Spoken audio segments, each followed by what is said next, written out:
তৌসির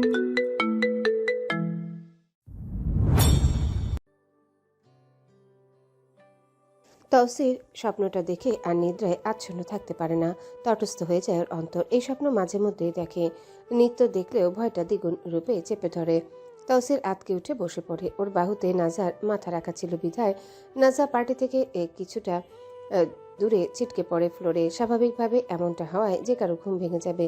নাজা ধরফড়িয়ে উঠে বসে আশেপাশে ঘুম ঘুম চোখে কিছুটা আতঙ্ক নিয়ে চোখ বোলাতে থাকে। বোঝার চেষ্টা করে কি হলো এখন ওর সাথে, কেন হঠাৎ এমন ঝটকা খেলো। সামনে তাকাতে কিছুটা অবাক হয়। তৌসির বসে আছে ছন্নছাড়া রূপ ধারণ করে, এক দৃষ্টিতে ফ্লোরে ন্যায় তাকিয়ে আছে। তৌসিরের দুই হাতে শক্তপোক্ত বাহুগুলো তিরতির করে কাঁপছে। ঘামের ফোঁটা লেগে আছে ঘাড়ে সাদা চামড়ায়। নাজা সঠিকভাবে ধরতে না পারলেও এতটুকু বুঝেছে এই কিপটা লোক নিশ্চয়ই কিছু ভয়াবহ স্বপ্ন টপ্ন দেখেছে, এর জন্যই এমন আতঙ্কে ঠেকিয়ে বসেছে। নাজার মন বলে। একটাবার জিজ্ঞেস করি কি হয়েছে, কিছু কি হয়েছে? আচ্ছা, আপনি কি পানি খাবেন? পানি দেব? একটু পানি খান, দেখবেন ভেতর শান্ত হয়ে যাবে।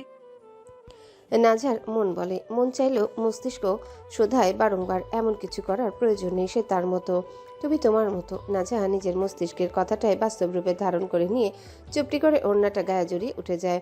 উদ্দেশ্য অজু করে তাহাজ্জুদ পড়ে নেওয়া। ঘুম যখন ভেঙে গেল তাহলে আর কি বা করার। নামাজ আজ একটু আগেই পড়ে নিক। রুমে দুজন মানব, অথচ একটু শব্দ নেই। একজন আরেকজনের নিঃশ্বাসটাই শুধু শুনছে আর কিছু না। নাজার কানে স্পষ্ট আসছে তৌসিরের জোরে শ্বাস ছাড়ার শব্দ, কিন্তু তারপরও ও একটিবার জিজ্ঞেস করে না কি হয়েছে আপনার। ও নিজের মতোই চুপচাপ উঠে ওয়াশরুমের দিকে পা বাড়ায়। তৌসির নাজার উঠে যাওয়ার বিষয়টি অনুভব করে ঘাট ফিরিয়ে একবার তার যাওয়ার দিকে তাকায়। তালুকদারের মাইয়া বলে কথা, মায়া দয়া কি থাকবে? থাকার তো কথা নয়, তাই নেই। নিজের পরিবারের মতোই হয়েছে স্বার্থপর। এই যে তৌসিরের এই হালাত দেখেও কিছু বলল না, একটাবার জিজ্ঞাসাও করলো না কেমন নারী, কেমন বউ। বউ না দুশ্মন। তৌসিরের যাওয়ার পানে একইভাবে তাকিয়ে বলে, ইতরের ঘরে ইতরনি, ডাকাতের ঘরে ডাকাত শয়তাননি। তোর এই ঠাডা পড়া বিবেকে গজব পড়ুক। এই বলে ঘাড় ঘুরিয়ে নেয়, নিজেকে নিজেই বলে, কিছু অতীত হয় সুন্দর আর কিছু হয় বিমর্ষ, তাই সবগুলোকে নেওয়াই উচিত। এই বলে আবার ঘুমাতে যাবে তখনই দেখে বালিশের পাশে নাজার ফোন পিটপিট করছে অ্যালার্মের আওয়াজে। তৌসির হাত বাড়ি অ্যালার্মটা বন্ধ করে। একটু সময় তাকিয়ে রয় ফোনের দিকে। নাজার ফোনের পাশে ওর ফোন রাখা। নাজার গ্যালাক্সি S25 আলট্রা ফোনের পাশে তৌসিরের 17 সালের গ্যালাক্সি S8 পুরাতন ডিসপ্লে ভাঙাচোরা ফোনকে ভারী বেমানান লাগছে, ঠিক তেমন বেমানান যেমনটা নাজার পাশে তৌসিরকে লাগে। তৌসির অসুন্দর নয় বটে, তবে নাজার সৌন্দর্যের সামনে তৌসির কালাচান, এটা তৌসির ভাববো না। যতই হোক নাজা ব্রিটিশ, ওর জন্ম ইংল্যান্ডে। জন্মের পর 6 বছর অবধি ছিল সেখানে। বাবা বিদেশি হওয়ায় পেয়েছে বাবার আচরণ স্বভাব সবকিছু, আর মা ব্রিটিশ হওয়ায় পেয়েছে মায়ের সৌন্দর্য। তৌসির মাঝে মধ্যে নাজার দিকে তাকায় দু এক পলক, সাথে ভাবে এই পুতুল সত্যি ওর ঘরের বউ, ওর নিজের বউ। ওর ঠিক এখনো বিশ্বাস হয় না এমন একটা মেয়ে ওর মতো মানুষের কপালে সত্যি খোদা জুটিয়েছেন। তৌসির এই খণ্ডখানিক ভাবনার অতল গহ্বরে ডুবে ম্লান হেসে বলে ওঠে, এমন অ্যাক্সিস জুটাই দিলা দয়াল, আমার মতো বজ্জাতে তাক দিরে। যেই হালার পুঁতে দেখবো সেই হালার পুঁতে স্বপ্ন বলতে শুরু করব। এটা ভেবেই কপাল কুচকায়, নিজেই নিজের কথার উত্তর দেয়, আমার বউ আমার ব্যক্তিগত চিজ, ওরে লইয়া স্বপ্ন দেখলে তো আর কেউ পাইব না। উক্ত কথাটা তৌসির নিজের মধ্যে অনুভব করে। এটা ভাবতেই খুশিতে সুরমা নদীতে লাফ দিতে মন চাচ্ছে যে ওর বউ শুধুই ওর। এই পুতুল ওর নিজের একান্ত। এখন যদি স্পিকার বাজানো সম্ভব হতো তবে লুঙ্গি হাতে নিয়ে একটা লুঙ্গি ডান্স দিত। আজ মন বড্ড খুশি। এই খুশি উদযাপন করার জন্য হলেও একটা ঝাক্কাস ডান্স উচিত, সাথে এক বোতল বিয়ার। আর পার্টনার হিসেবে নাচা হলে মনে হয় দুর্দান্ত একটা ডান্স দিত। কিন্তু যেই নাচা ডান্সের কথা বললে তৌসিরকে বেইজ্জত করে দিবে ভদ্র ভাষায়, তাই ইজ্জত নিয়ে থাকা উত্তম। প্রয়োজন নেই বেজ্জতি ডান্সের। তৌসির বালিশে মাথা রাখে, একটু ঘুমানো প্রয়োজন। যেই না বালিশে মাথা রাখে তখনই নাজা ওয়াশরুম হতে বেরিয়ে এসে কারু গলায় বলে, এরে হুনরানি। নাজার ডাক শুনে তৌসির এই ডাকের মর্মার্থ উপলব্ধি করতে পারে যে হয়তো কোনো প্রকার প্রয়োজন পড়েছে স্বার্থপর ঝিজের, নয়তো এত মিঠা করে ডাক দিত না। কিন্তু তৌসির বালিশ থেকে মাথা তুলে না, একইভাবে শুয়ে থাকতে থাকতে নিমেষ গলায় উত্তর দেয়, জি শুনলাম। নাজা বুক ঝেড়ে মর্মপীড়ার নিঃশ্বাস ছেড়ে দু কদম এগিয়ে এসে বলে, উজুর লাইনের ট্যাপ কাজ করছে না, ট্যাপের মুখ খুলে গেছে, এখন আমি কিভাবে উজু করব? তৌসির নাজার কথায় কিছু বলতে না, কিন্তু ফের থেমে গিয়ে অন্য কিছু বলে, তো আমি কি করব? তোমরা যেমনি এসে অমনে গিয়ে করো। তৌসিরের কথায় নাজা রুক্ষ স্বরে বলে, কি বললেন? তৌসির ওর গলার সুরটা এমন কঠিন দেখে এক লাফে উঠে বসে একটু প্রতিশোধ নিচ্ছিল। ওই যে নাজা ওকে কিছু জিজ্ঞাসা করেনি আগে, তারই প্রতিশোধ নিল। তৌসির নাজার দিকে তাকায় না, তাকালে বেজ্জত চোখ দুটো ওর দিকে শিকারীর বন্দুকের মতো এঁটে যাবে, তাই না তাকিয়েই বলে, না কিছু বলিনি, চলো পুকুর থেকে উজু করে আসবে। এই বলে উঠে দাঁড়িয়ে লুঙ্গির গিট্টু একটু ফর্স হয়ে গিয়েছিল, সঙ্গত কারণে গিট্টুটা ঠিক করতে টর্চ লাইট নিতে যায় টেবিলের দিকে। নাজা বিছানার কোণ থেকে নিজের হিজাবটা গায়ে জড়িয়ে উপরে ওড়না জড়িয়ে নেয়, নামাজের হিজাব পরে নিল। এখন নিশিবেলা বলতে গেলে আর এই সময় সাবধানে থাকতে হয়, তাই সতর্ক হয়ে নিজেকে সম্পূর্ণ ঢেকে নিল। ওড়না জড়িয়ে নিয়ে তরঙ্গিত পায়ে সামনে এক কদম ফেলে মুখ তুলে চঞ্চল চোখে তৌসিরের চোখের দিকে তাকায়, যদিও ইচ্ছে করে তাকায়নি, এমনি এমনি পড়ে যায় চোখ। নাজা দেখে তৌসির আগে থেকে ওর দিকে চোখের পলক না ফেলেই আনমনা চাহনি নিয়ে নির্নিমেষ তাকিয়ে আছে। আসলে নাজা ওড়নাটা পড়ছিল, সেটাই দেখছিল। নাজাকে নিজের দিকে তাকাতে দেখে ধ্যান থেকে এক ঝটকায় ফিরে এসে দ্বিধাগ্রস্ত মনোগতায় বলে ওঠে, হ চলো। চলো বলে এক পা দাঁড়িয়ে থাকে না, উচ্ছল হয়ে সামনের দিকে অগ্রসর হয়। নাজাও ওর পিছনে পিছনে যায়। নিচে এসে সদর দরজার তালা খুলে তৌসির টর্চ জ্বালিয়ে নাজাকে বলে, তুমি একটু খাড়াও, আমি দেখি কোনো চোর টোর আছে নাকি, লাইট মাইরা পরে বের হইবা। এই আদেশ দিয়ে সদর দরজা থেকে সামনে পা রেখে আশেপাশে লাইট মেরে ভালো করে দেখে নেয় কেউ আছে কিনা। কেউ নেই, থাকার কথাও না। তৌসির জানে কেউ অত সাহস দেখাবে না, কিন্তু তাও একটু চেক করে নিল। ওর বউ নিশিরাতে বের হয়েছে বলে কথা। তৌসির ঘাড় ঘুরিয়ে পেছনে তাকিয়ে নাজার দিকে তাকায়, যদিও অন্ধকারে ওকে স্পষ্ট দেখতে পায় না, কিন্তু অবয়ব চোখে আটকায়। তৌসির বলে, তালুকদারে মাইয়া, দোয়া ধরো যা যা পারো তা পইরা পা রাখো বাইরে, না পারলে মাগির পোলা জিনরা আবার তোমার যাইটা ধরবো। এমন কথায় নাজার ভেতর মর্মন্তু ক্রোধের সঞ্চার হয়। তদুপরি নাজা কিছু বলে না, চুপচাপ আয়াতুল কুরসি পড়ে বাইরে পা রাখে। সদর দরজাটা লাগিয়ে সামনে আগায়। তৌসির সামনে চরণ ফেলতে ফেলতে বলে তালুকদারে মাইয়া, তুমি বিলাসিতাটা একটু কমাও। ওঠে। আকস্মিক এমন কথায় নাজার মনে মনে তীব্রভাবে কৌপিন্য জন্মে। আর জমারিত কথা, এমন লাইনহীন কথা শুনে কেউ কি ঠিক থাকে? নাজা খানিকটা কঠিন বিষাদময় ধ্বনিতে বলে, আমি কি বিলাসিতা করেছি? এত বড় বড় কথা বলছেন কেন? তৌসির ওর কথায় কিঞ্চিত হেসে পিছনে তাকিয়ে ওর দিকে এক পলক চোখ বুলায়, তারপর সামনে দৃষ্টি স্থির করে বলে, এই যে প্রতিদিন নয়া নয়া ড্রেস পরা, মানলাম নয়া বউ, এই লোকে একটু একটু নতুন কাপড় পরবা, তাই বললা সব সময় পরবা নাকি? দোষের জন্য 2টা না হলে 4টা ড্রেস বের করিও, বাকিগুলো রাইখা দিও। অযথা ঘরে পরে নতুন কাপড় নষ্ট করে কি করবা? তৌসিরের কথাগুলো নাজার কানে যায়, তবে আজ রাগ হয় না ওর। এটা তো নতুন কিছু না। নাজা ক্ষিপ্ত কঠোর ব্যঞ্জনায় বলে, আমি এক ড্রেস মাসে 2বার পরি না, আর আপনি বছরে 4টা বলছেন? দুঃখিত, ওসব আমার পক্ষে সম্ভব না। আহ, তুমি বুঝতেছো না গো কই তরি? এই যে নয়া নয়া ড্রেস পরো, এগুলোর দাম এক একটা বাংলাদেশি টাকায় 6-7 হাজার। ফুপু চাচারা তো লন্ডন থেকে আমদানি করে দেয়, এর জন্য কদর বুঝতেছো না? একটু আয় করতে শিখো। নাজা তৌসিরের কথার উত্তরে ঘাটতারামি করে ধারণ করে। আমি বিলাসিতা ত্যাগ করে আপনার মতো কিপটামো করতে পারবো না। তৌসিরের প্রখর রাগ হয়, শান্ত মেজাজে হঠাৎ তীব্র ক্রোধের বিস্ফোরণ ঘটে।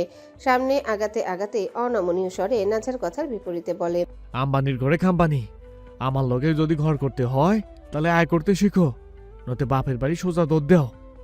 নাজা তৌসিরের কথায় নাক মুখ কুচকে চাপা রাগে মোড়া সুরে বলে, বউ একটা কাপড় চাইলে মানুষ বউকে 10টা কিনে দেয়, আর আপনি ছি। তৌসির নাজার এই উদাহরণ দেখে মিটি হেসে তাচ্ছিল্যে সুরে বলে, আমি এলন মার্কসের ভাই বেলন মার্কস না, যে বউ একটা কইব আর 10টা কিনে দিমু, একটাও কিনে দিমু কিনা সন্দেহ আছে। নাজা তৌসিরের এই উত্তরে অতুচ্ছ বিরক্ত হয়ে বলে, ছি, কত ছোট লোক আপনি। এত কিপটামো করে কি হবে এই 2 দিনের জীবনে? তৌসির ওর কথায় আলতো হেসে মিঠা সুরে শুধায়। এত বিলাসিতা কইরা কি হইব এই 2 দিনের রজনীতে? নাজার কথা বাড়ায় না। এতক্ষণে ওরা পুকুরে চলে এসেছে। নাজা চুপচাপ নামতে থাকে পুকুরে সিঁড়ি বেয়ে। তৌসির আওয়াজ দিয়ে বলে, দেখছো, সাপ টাপ থাকতে পারে। এই বলে নিজেও নেমে যায়। নাজা মিসওয়াক করে অজু করে নেয়। তৌসির আশেপাশে লাইট দিয়ে দেখে পানিতে মাছ চোখে পড়ে কিনা, কিন্তু না, মাছ চোখে পড়ল না। নাজা অজু শেষ করে উঠে দাঁড়িয়ে বলে, চলুন। তৌসির নাজার কথায় ওর দিকে সরু চোখে চোখ নামিয়ে তাকিয়ে বলে, তুমি 5 মিনিট দাঁড়াও, আমি একটু ডুব দিয়া লই, গামাই গেছি। নাজা তো অলঙ্ঘনীয়ভাবে অবাক হয়। এই তিমির ঘেরা নিশীতে তৌসির গোসল করবে, এ কেমন কথা। নাজা অবাক হয়ে দাঁড়িয়ে রয়, তবে বলে না কেন করবেন, প্রয়োজন নেই করা। তৌসির ওর হাতে টর্চটা দিয়ে 2 সিঁড়ি নেমে ঝাঁপ দেয় পুকুরে। নাজা 2 সিঁড়ি উপরে উঠে পানির দিকে লাইট নিক্ষেপ করে। তৌসির সাঁতরে ডুব দিয়ে ধীরে ধীরে উপরে আসতে আসতে বলে, যাকগে, একটু আরাম লাগবো। সাউয়ার স্বপ্ন দেখে ঘুমাই গেছিলাম। নাজা কথাটা শুনে তবে উত্তরে কিছু বলে না। ওর বেহা চোখ দয়ে আটকে গেছে তৌসিরের দিকে। ওর পরনে সাদা একটা স্যান্ডো গেঞ্জি আর কালো লুঙ্গি।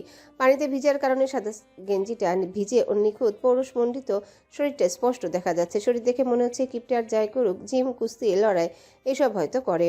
নাজার চোখ আটকে রয় সুপার গ্লুর মতো তৌসিরের পানে এক নজর দেখার কৌতূহলে। ওর প্রশস্ত কাঁধ থেকে নেমে আসা বাহুতে শক্তির প্রবল উপস্থিতি। বুকের গঠন দেখে মনে হচ্ছে জিম করে অভ্যস্ত। ভিজে গায়ে লেগে থাকা গেঞ্জির নিচে পেশির প্রত্যেকটা রেখা শৃঙ্খলা ভেসে উঠেছে। অ্যাবসগুলো স্পষ্ট, মনে হচ্ছে ইট গাঁথা দেয়ালের মতো একে একে সাজানো হয়েছে, বা কেউ হয়তো সাজিয়ে দিয়েছে। ফর্সা গায়ে পানি মুক্তার মতো ঝরছে। তৌসির নাজারি তাকানো লক্ষ্য করে বলে, কি তেলো এমন তাকাও কেন? কেরাস টেরাস খাইলে নাকি? তৌসিরের কথায় নাজা বাস্তবে আসে। দেখতে যতই সুন্দর হোক না কেন, কথাবার্তার আচরণ ইবলিশের মতো। ইবলিশ হয়তো এমন কথাবার্তা বলে না। নাজা নিজের অবাধ্য দৃষ্টিকে সামলে নিয়ে পানির দিকে চোখ রেখে নাক মুখ কুচকে বলে, আপনার মতো মানুষের উপরে এসব খাওয়া জায়েজ না। তৌসির নাজার কথায় মুচকি হেসে গেঞ্জি খুলতে খুলতে বলে, মুখের ভাষা খারাপ হইল? আমি দেখতে মন্দ না, তাই লাইন একটু একটু মারতেই পারো। নাজা সেই আগের মতো সামনে তাকিয়ে বলে, আমার লাইন মারার শখ ওঠেনি। শখ উঠবো কেন? কল্যাণ মতো তিতা যেমন। আপনার মতো তো আর কালো নয়। তিতা হলে আমার তিতাই ভালো। ও, কালা আর ধলার মাঝে পার্থক্য বোঝে বেটি। পরে কালা ধলা মারাইছে। নাজা শক্ত গলায় ধারণ করে। আমি বুঝেই বলছি। তৌসির হাত বাড়িয়ে নাজার হিজাবের উপর রাখা ওড়নাটা একটানে নিয়ে নেয়। এমন আকস্মিক ঘটনায় নাজা ভারী বিরক্ত হয়, দাঁত চেপে বলে, আপনি আমার ওড়না নিলেন কেন? তৌসির নাজার ওড়নাটা ভেজা লুঙ্গির উপর পেঁচাতে পেঁচাতে বলে, এখন কি কাপড় ছাড়াই ঘরে যাবো? তোমার ওড়না কোমরে পেঁচাইয়া তোমার সম্পত্তি জিনপুরের কাছ থেকে লুকে লুকে নিয়ে যেতে হবে না? নাজা তৌসিরকে লুঙ্গি বদলাতে দেখে লাইট অফ করে দিয়ে রাগচাপা গলায় বলে, তো আপনি আবার ওড়না কেন পরবেন? দিন বলছি ওড়না। তৌসির ভেজা লুঙ্গিটা খুলতে খুলতে পাশ ফিরে নাজার মুখের দিকে তাকায়। চন্দ্রালোকিত নিশীতে ওর লাবণ্যময় মুখখানা লাবণ্যের উৎকর্ষ মনে হচ্ছে। তৌসির কপাল কুঁচকে বলে, তো এখন তোমার নিয়ত কি? ওড়না তোমায় দিয়া দিমু, লঙ্গি ছাড়াই ঘরে যাইতাম। ব্যাস। এমন কথা শুনে নাজা চুপ হয়ে যায়। এই লোকের সাথে কথায় পারা ওর পক্ষে সম্ভব নয়। কি কথা কয় মাঝে মধ্যে। তৌসির নাজার ওড়নাটা কোমরে শক্ত করে পেঁচিয়ে 2 সিঁড়ি নামতে নামতে বলে, লাইট জ্বালাওলো? নাজা ওর কথায় লাইটের বাটনে সুইচ দেয়। তৌসির লুঙ্গি আর গেঞ্জিটা এক চুবড়া মেরে নেয় পানিতে। তারপর সোজা হয়ে দাঁড়িয়ে কাপড়গুলো চিপতে চিপতে নাজার দিকে সরু চোখে এক নজর তাকায়।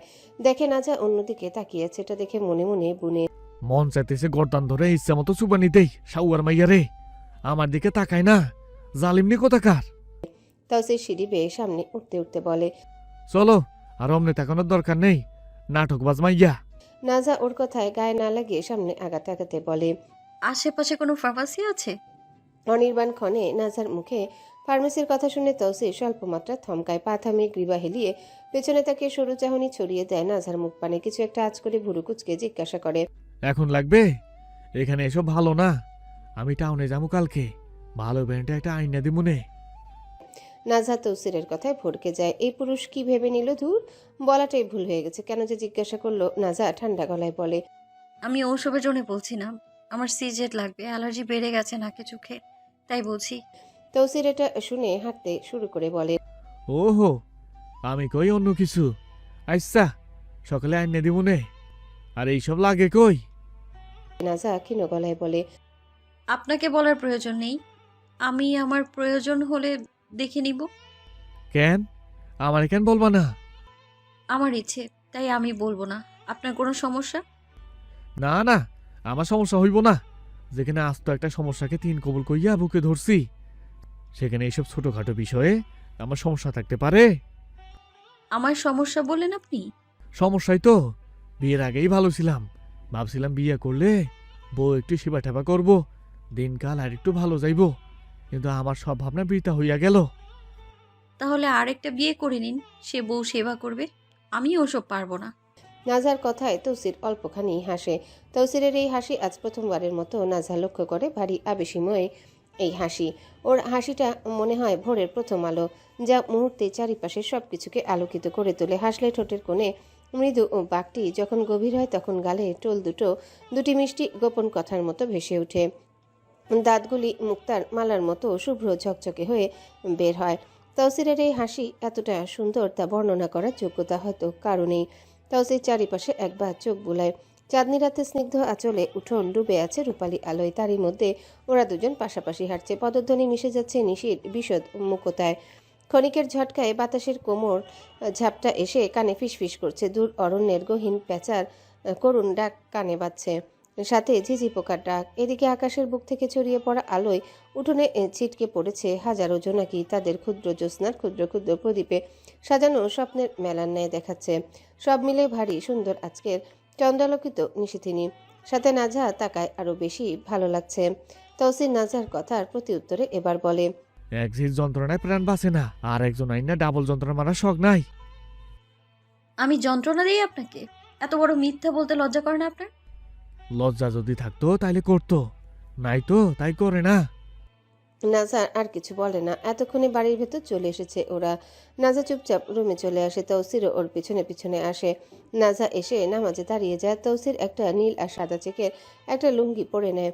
তৌসির আর নাজেম চাচাকে নূরজাহান মানে তৌসিরের বিবিজান হঠাৎ করে শিকদার কুঠিরে ডেকে পাঠিয়েছেন। শিকদার কুঠির হলো গোটা শিকদার পরিবারের অন্ধকার সব রহস্যের আড্ডাখানা। এখানেই লুকিয়ে আছে তাদের বেজ্জতি কাজকর্ম। এখানেই বসেই নেওয়া হয় গোপন সব সিদ্ধান্ত। সকালটা ভারী অস্বস্তিকর। কুঠিরের বাতাসে চাপা উত্তেজনা ভেসে বেড়াচ্ছে। মেঝের পুরনো লাল কার্পেট অনেকটাই বিবর্ণ হয়ে গেছে, কিন্তু তার উপর সাজানো আসবাবপত্রের গাম্ভীর্য এখনো বজায় আছে। চারিদিকে ঘন কাঠের দেয়াল, জানালায় মোটা পর্দা টানা, বাইরে আলো একদমই ঢুকতে পারছে না। বিবিজান নূরজাহান বসে আছেন তার বিশাল মেহগনি টেবিলের পিছনে। মুখে গাম্ভীর্য, ঠোঁটে অল্প তাচ্ছিল্যের ছাপ, আর চোখ দুটো হিরে কাটা ধারালো মনে হচ্ছে। তার সামনে রাখা লেদারের চেয়ার। তৌসির আর নাজেম চাচা দুজনই আস্তে আস্তে এগিয়ে গিয়ে চেয়ারে বসেন। চুপচাপ কিছুক্ষণ কেটে যাওয়ার পর তৌসির বলে, কি হইল বিবিজান, এত কড়া জরিপ করলা যে? বিবিজান ওকে নিজের পাশে দাঁড়িয়ে থাকা একটা যুবতী মেয়েকে দেখান, যার নাম রিজা। পরনে পাতলা একটা সাদা শাড়ি, ফলে পুরো শরীরটা দেখা যাচ্ছে। ব্যবসার জন্য এসেছে আর কি। তৌসির এক নজর ওর দিকে তাকিয়ে আর তাকায় না। এদের দিকে তাকাতে ভালো লাগে না কেন জানি। চোখ ফিরিয়ে বিবিজানের দিকে তাকিয়ে বলে, নতুন নাকি? বিবিজান মাথা নাড়িয়ে কিছুটা শক্ত গলায় বলেন, হ্যাঁ নতুন, একটা ফুলের টোকাও দেয়নি কেউ। নতুন কলেজ পাস করে ভার্সিটিতে উঠেছে। নাজেম চাচা এটা শুনে বলেন, ও আচ্ছা, তা কে এই মায়াটারে জোগাড় করলো? বিবিজান কড়া গলায় বলেন, রাইজার ভার্সিটির এইটা। রাইজা একজন ভার্সিটির প্রফেসর, তবে তিনি কেবল ক্লাসরুমের গণ্ডিতে সীমাবদ্ধ নন। তৌসিরের সাথে তার ঘনিষ্ঠ যোগাযোগ রয়েছে, আর এই সূত্রে তিনি যুক্ত হয়েছেন তৌসিরদের ভয়ঙ্কর চক্রে। এই চক্রের সদস্যদের মধ্যে রয়েছেন বিভিন্ন কলেজ ও বিশ্ববিদ্যালয়ের শিক্ষিকাদের উপর, যারা নিজেদের প্রতিষ্ঠান থেকেই কিছু মেয়েকে বেছে নেন। যে মেয়েগুলো সাধারণত খোলামেলা চলাফেরা করে, আধুনিক জীবনযাত্রার প্রতি আকৃষ্ট থাকে, কিংবা বিলাসবহুল জীবনের স্বপ্ন দেখে। রাইজার মতো শিক্ষিকারাই সেসব মেয়েদের উপর নজর রাখেন, সুযোগ খুঁজে বের করেন। প্রথমে তারা মেয়েদের কাছে বন্ধুসুলভ পরামর্শদাতা হয়ে ওঠেন। কথার ঝলকে, আকর্ষণীয় প্রতিশ্রুতির ফাঁদে ধীরে ধীরে মেয়েদের টেনে আনেন এই লজ্জিত অন্ধকার জগতে। একবার ফাঁসিয়ে ফেলতে পারলে আর ফিরে আসার পথ থাকে না। তারা ওদের ফাঁসিয়ে শেষমেশ তৌসিরদের চক্রের হাতে তুলে দেন। তারপর তৌসিরদের এখান থেকে এদের কন্ট্রাক্ট সাইন করে বিভিন্ন দেশের প্রভাবশালী ক্লায়েন্টদের কাছে পাঠানো হয়, শুধু বিলাসিতা আর প্রতারণার স্বপ্ন দেখিয়ে। বিবিজান রিজার দিকে তাকান শয়তানি চাহনি নিয়ে এক পলক, তারপর তৌসিরের দিকে তাকিয়ে বলেন, তুই চাইলে এক ডোজ নিতে পারিস ওর থাইকা। তৌসির এটা শুনে ঠান্ডা হয়ে যায়। এমন কথা ঠিক হজম হয় না। বিয়াতে একটা পুরুষ ওর বিবিজান কোন বিবেকে এমন কথা বলেন? পুতুল ঘরে রাখা আছে, পুতুল রেখে পেতনিকে কেন ছুবে? তৌসির ছটফটিয়ে বলে, আমার বউয়ের হক আমি কাউরে দিব না বিবিজান। বিবিজান ডেস্কের উপর রাখা একটা বল ঘোরাতে ঘোরাতে বলেন, চল একটা বাজি ধরি। অনেক দিন হইল তোর লগে বাজি ধরা হয় না। 5 মিনিট ওর লগে এই রুমে থাকবি, শুধু সামলাইতে পারছো নিজরে, তাইলে এ যত ইনকাম কইরা আমাদের দিব সব খালি তোর। রাজি? তৌসির কথাটায় কিছুটা অবাক হয়। তবে টাকার অ্যামাউন্টও আছে, কারণ এদের এক একজনের ইনকাম আকাশ ছোঁয়া। মাফিয়া গ্যাংস্টারদের থেকে টাকা নেয় বলে কথা।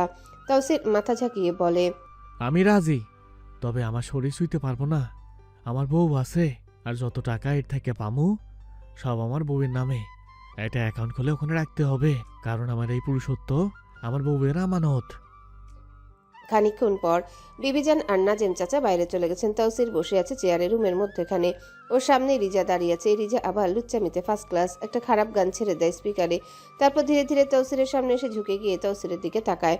তাওসির সরু চোখে এক পলক চোখ বুলায় রিজার মুখ পানে, বুলিয়ে মুচকি হেসে ওঠে। আর তাওসিরের হাসিটা তো বরাবরই মারাত্মক সুন্দর।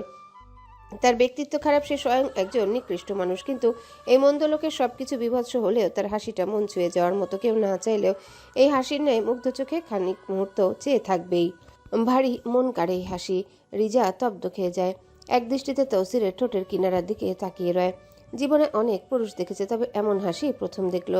তৌসির রিজার চোখে চোখ রেখে বলে, তৌসিফ সিকদারের পুরুষত্ব এতটাও সস্তা না যে তোর মতো 5 টাকার মাগির উপর ঢলে পড়বো। 5 টাকার উক্ত কথাটা শুনে রিজার বিরাট রাগ হয়। রিজা তৌসিরের দিক থেকে সরে গিয়ে একে একে শাড়ির পিনগুলো খুলে নিয়ে আশেপাশে ফেলে দিতে দিতে বলে, দেখি আপনি কিভাবে বসে থাকেন। এই বলে ওর নিজের শাড়ির আঁচল নিচে ফেলে দেয়। এতে ওর অর্ধ শরীর উন্মুক্ত হয়ে যায়। ধবধবে সাদা শরীরটা জীবন্ত ফুলের মতো ফুটে ওঠে তৌসিরের চোখের সামনে। কিন্তু তৌসির এসবে পাত্তা দেয় না। ওর চোখ যখন রিজার দিকে যায়, কেন জানি নাঝার কথা বড্ড মনে পড়ে। না, ঠিক ওর কথা মনে পড়ে না, ওর ওই মারাত্মক নয়নজোড়া চোখের সামনে ভাসতে থাকে। তৌসির রিজার দিকে একটুর জন্যও আর তাকায় না। পুরুষ মানুষের মন মেজাজের গ্যারেন্টি নেই, সেকেন্ডের মধ্যে পাল্টি খেতে পারে। তৌসিরের ভেতরটা ধরফর করছে, তবুও তৌসির স্থির হয়ে বসে থাকে সামনের ফ্লোরের দিকে তাকিয়ে। রিজা নিজের শাড়ি পুরো খুলে নিয়ে নানাভাবে বাজে ইঙ্গিতে তৌসিরকে সিডিউস করার চেষ্টা করলেও এসবে কিছু হয় না, কারণ তৌসির ওর দিকে তাকায় না। 5 মিনিট হয়ে যায়। তৌসির দেয়াল ঘড়ির দিকে তাকিয়ে ধমকে উঠে বলে, এ মাগি, কাপড় পর, তোর টাইম শেষ।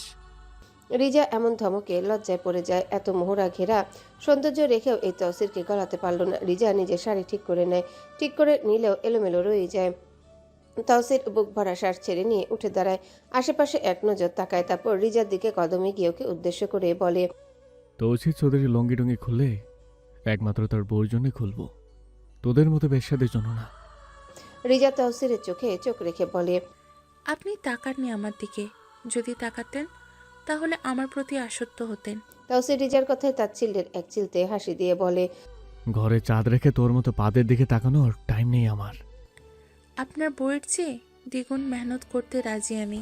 তৌসির এটা শুনে হুমকি সুরে বলে, এই চুপ, আমার বউয়ের নাম মুখে নিবি না। মাগি গিরি করবি কর, তোর মতো 5 টাকার মাগির আমার বউয়ের নাম মুখে নেওয়ার যোগ্যতা নাই। ব্যাস। রিজা থেমে মাথা নিচু করে নেয়। তৌসির আবারও বলে ওঠে, আর যদি আমার সামনে কাপড় খোলোস তাহলে কাপড় সহ আগুন ধরায় জ্বালাই দিমু। এই বলে তৌসির লুঙ্গির কোণ কোমরে ঠেসে নিতে নিতে রাগী মেজাজ নিয়ে বেরিয়ে যায় চেম্বার থেকে। বের হয়ে বিবিজানকে বলে, আমার অ্যাকাউন্টে টাকা দিও সব সময়, ভিতরে কিচ্ছু হয়নি। এই বলে তৌসির নিচে যাওয়ার জন্য পা বাড়ায়। বিবিজান হতাশ হন বড্ড। উনি চান তৌসিরকে এসবে সরাসরি জড়াতে, কিন্তু তৌসির এসবে নেই। নাজেম চাচা তৌসিরের সাথে পা ফেলতে ফেলতে জিজ্ঞাসা করেন ওকে, কিরে, এত ভয় ভয় আগুন দেখেও তুই কিছু বললি না? ওনার কথায় তৌসির রুক্ষ চোখে এক পলক ওনার দিকে তাকায়, তারপর বলে, তোমাদের মতো আমারও তো উত্তেজনা নেই যে যেই মাকে দেখমু ওই মাকে লইগা বিছনায় চললে যাবো। নাজেম চাচার কথার প্রতি উত্তরে বলেন, এমন সুন্দর চিজ দেখলে মানুষ রাস্তাঘাটে কন্ট্রোলেস হয়ে যায়, আর তুই সামনে থেকেও কি করে সম্ভব? তৌসির চাচার কথায় খানিকটা তাচ্ছিল্যের সহিত বলে, রাস্তাঘাটে এখানে ওনে কন্ট্রোলেজ হইয়া এসব ওই জানোয়াররাই করে যাদের জন্মই রাস্তাঘাটে। নাজেম চাচা দীর্ঘশ্বাস ছেড়ে বলেন, আগে কইতি বৌরে দেয়া কুমার তো ধ্বংস কই দেয়া, পরে যা ইচ্ছে করবি, তাই এখন করস না কেন? তৌসির তিক্ত সুরে গরম মাথায় উত্তর এঁটে দেয়। বউয়ের লোকে কিছু হয়নি এখন। নাজিম চাচা এটা শুনে টাসকি খেয়ে বলেন, কি বললি তোরা? তৌসির ঠান্ডা গলায় বলে, ও এখন ছোট, ওর সময় দেওয়া উচিত। আর এসব কথা আর কেউ যেন না জানে। এখন এসব কথা বাদ, কামের কথা কও। নাজিম চাচা ঠান্ডা হয়ে যান। তৌসিরের মেজাজ ঠিক বুঝে উঠতে পারে না। সন্ধ্যা নেমেছে, আবছা আলো ছায়ায় ঢাকা বাগানের কোনটি আজ এক গুপ্ত মন্ত্রণা কক্ষ। বাতাস ভারী হয়ে আছে লোবা ষড়যন্ত্রের নিঃশ্বাসে। সবুজ ঘাস আর পাতার আড়ালে যে বৈঠকটি বসেছে তার মূল কেন্দ্রে রয়েছে তৌসির, রাজনৈতিক ক্ষমতার ভেতরের খবর পাচার করার মূল কাণ্ডারি। ওর চারিপাশে বসে আছেন নাজেম চাচা, মিনহাজ মামা, সবাই। তাদের সবার চোখ স্থির হয়ে আছে তৌসিরের হাতে সাদা কাগজের খামের উপর। এটি কোনো ঐতিহাসিক দলিল নয়, বরং এক সোনার ডিম পাড়া হাঁস। এই খামটি তাদের বিনাশ্রমে রাতারাতি ধনী হওয়ার স্বপ্ন। তৌসির মন্থর গতিতে আত্মতৃপ্তির হাসি হেসে খামটি খোলে ভেতর থেকে বের হয়ে আসে ভাঁজ করা একখানা কাগজ। সরকারি সিল মোহরযুক্ত স্পর্শকাতর ডেভেলপমেন্ট ম্যাপ। এই মানচিত্রটি হলো আসলে রাষ্ট্রের গোপন সিদ্ধান্ত, কোন পথে বইবে উন্নয়নের স্রোত, কোন এলাকাগুলো রাতারাতি হয়ে উঠবে মূল্যবান। এই তথ্য একমাত্র সরকারি কর্মকর্তাদের ভেতরের কিছু অংশের লোকরাই জানে। এবং তৌসির বহু চালাকি ও আঁকাবাঁকা পথে নকল কপি বের করে এনেছে। তাদের সামনে টেবিলের অন্য পাশে বসে আছে এলাকার বড় রিয়েল এস্টেট বিল্ডারদের দল। এদের চোখ ক্ষুধার্ত শিকারীর দৃষ্টি। ম্যাপের প্রতিটা চিহ্নিত এলাকা, প্রতিটা রেখা তাদের কাছে লক্ষ লক্ষ টাকার হাতছানি। চক্রের মূল কৌশলটি পরিষ্কার। তৌসির ম্যাপের গোপন তথ্য বিল্ডারদের দেবে। বিল্ডাররা তখন অতি দ্রুত সেই চিহ্নিত এলাকায় সাধারণ ও সরল মানুষদের কাছ থেকে অল্প দামে জমি কিনে নেবে। তাদের বলা হবে এই জমি হয়তো ভবিষ্যতে ঝামেলায় পড়বে বা সরকারি অধিগ্রহণে চলে যাবে, তাই কম দামে বিক্রি করে দেওয়াটাই বুদ্ধিমানের কাজ। আর সাধারণ মানুষ এই জালে জড়িয়ে কম দামে জমি বিক্রি করে দেয়। এরপর যখন সরকার আনুষ্ঠানিকভাবে সে এলাকায় কাজ শুরু করতে আসবে, বিল্ডাররা সেই জমি কয়েক গুণ চড়া দামে সরকারের কাছে বিক্রি করবে। এই বিক্রয়লব্ধ অর্থের 40% সরাসরি চলে আসবে তৌসিরদের পকেটে। এভাবে বিনা পরিশ্রম ও বিনা বিনিয়োগে তৌসিররা কাঁচা টাকা হাতিয়ে নেয়। তবে তৌসির সতর্ক, সে একজন ব্যক্তিকে কখনোই পুরো মাপের খবর দেয় না। বিভিন্ন জনকে বিভিন্ন তথ্য দিয়ে নিজের নিয়ন্ত্রণ বজায় রাখে। রাজনীতিতে আসার এই সুযোগকে তারা ব্যবহার করে এক সুন্দর সুযোগ হিসেবে। ভেতর থেকে শান্তিমতো ভেতরকেই ক্ষয় করে যাওয়ার এক নির্লজ্জ খেলায় মেতে ওঠে। তৌসির ম্যাপটা দেখে ওদের দুজনকে বলে, পাশে যে বস্তি আছে ওইটা ইমিডিয়েটলি কেনো, ওইটা আগামীতে কাজ করা হবে। ওই বিল্ডাররা বলে ওঠে। আচ্ছা, তা কত টাকার খরচ আইব? তৌসির দীর্ঘশ্বাস ফেলে বলে, ওই জমি 10 কোটির উপরে বেচা যাব, এখন 2 অথবা 1 কিনতে পারবা। একজন বিল্ডার বলে ওঠে। যদি পরে সরকার এনে কাজ করে না? তৌসিরের মেজাজ তুঙ্গে উঠে যায়। ওর কাজের উপর সন্দেহ, না, এমন বিচার মানা যায় না। এটা ভারী অন্যায় একখানা কর্ম। তৌসির ধমকে উঠে বলে, ওই খাঙ্কি পোলারা, তোরা কি আমার কাঁচা খেলার মনে করস? যে সন্দেহ নিয়ে কথা কোস, তোকে যদি লাগে তো চুপচাপ ডিল কর, নয়তো ভাগ এখান থেকে। বিল্ডার আর কিছু না বলে মাথা নাড়িয়ে উত্তর দেয়, ঠিক আছে, তাইলে এমনই হবে। আপনি যা বলবেন আমরা কিনে নিব। এই বলে ওরা উঠে যায়। তৌসির ওদের শেষ কথাটা সুন্দর ভাষায় বলে, মনে রাখবেন, এই রাজনীতিতে যদি টিক্কা থাকতে হয় তবে ভেতর থেকে শক্তির মতো ভেতরে ক্ষয় করে যেতে হয়। এটাই আমাদের বিনিয়োগ, এটাই আমাদের ক্ষমতা। সবাই যেমনি মনে করে আমাদের দেশের সেবক, কিন্তু আমরা জানি এই সেবার আড়ালে আমরা কেবল নিজেরা ভোগ সেবাই করতে চলছি। ওরা যেতে রুদ্র তৌসিরের পাশে এসে বসতে বসতে বলে, আচ্ছা তৌসির ভাই, একখানা কথা কই। তৌসির রুদ্রের কথায় তীক্ষ্ণ চোখে ওর দিকে তাকিয়ে বলে। ক রুদ্র বিরাট সংকোচ কাটিয়ে বলে, এভাবে দেশের খাওয়ারাত করা কি ঠিক? এমনিতেই অর্থনীতি একেবারে মরমর অবস্থা, এমন দুর্নীতি করা উচিত না।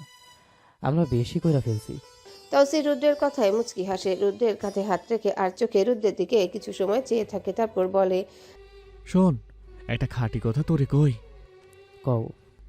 রাজনীতিতে সরকারি দল হোক, বিরোধী দল হোক, প্রেসিডেন্ট হোক বা প্রসিকিউটর, সাংবাদিক হোক বা পুরো নিউজ চ্যানেল, সবাই দুর্নীতিবাজ। মিনহাজ মামা মদের গ্লাসে বরফ ঢালতে ঢালতে বলেন, এই দেশে ঝাড়ুদার থাইকা শুরু করে মন্ত্রী অবধি ঘুষ খায়, তো আমরা খাইলে কি?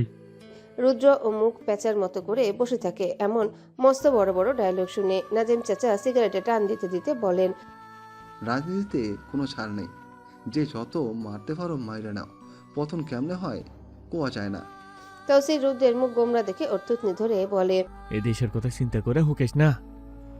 তৌসিরের কথায় রুদ্র ভ্রু কুচকে ওর চোখের দিকে তাকায়। তৌসির হেসে বলে ওঠে, এই দেশের সরকার যদি হয় চোর, তাহলে বেশ অর্ধেক জনগণ হবে ডাকাত। এই দেশ এরম চলছিল আর চলবে। রুদ্র মলিন গলায় বলে। সত্যি ভাই, সবাই এক থলের বিড়াল। নুহমান সাত্বিক সুরে বলে ওঠে, এদেশে সরকার ও পক্ষ অপিজেশন বলে কিছুই নেই, আসে শুধু দুর্নীতির ভিন্ন ভিন্ন ব্র্যান্ড। তৌসির খেয়াল করে এখানে সবাই থাকলেও কেরামত নেই। এটা দেখে তৌসির নুহমান শাহকে জিজ্ঞাসা করে, কি রে হনুমান, কেরামত কই? নুহমান এটা শুনে হেসে বলে, ও ঘুমে ভাই, গতকাল খেলা দেখা ঘুমের ওষুধ খাইয়া ঘুমাইতেছে। খেলার কথা শুনে তৌসির দাঁত কেলিয়ে হেসে উঠে বলে, কি ব্যাংক খেলতো খেলা, 136 রানের টার্গেটও মিস করলো সাউয়া। সি সি সি সি সি, কি লজ্জা। মিনহাজ মামা হতাশ হয়ে বলেন, খেলা দেখা শপথ করছি, আর জীবনও খেলবো দেখবো না। নাজিম চাচা মিনহাজ মামার কথায় কটাক্ষ করে বলেন। এমন বিলের তওবা তো প্রতিবারে করস। তৌসির এর মাঝে বলে ওঠে।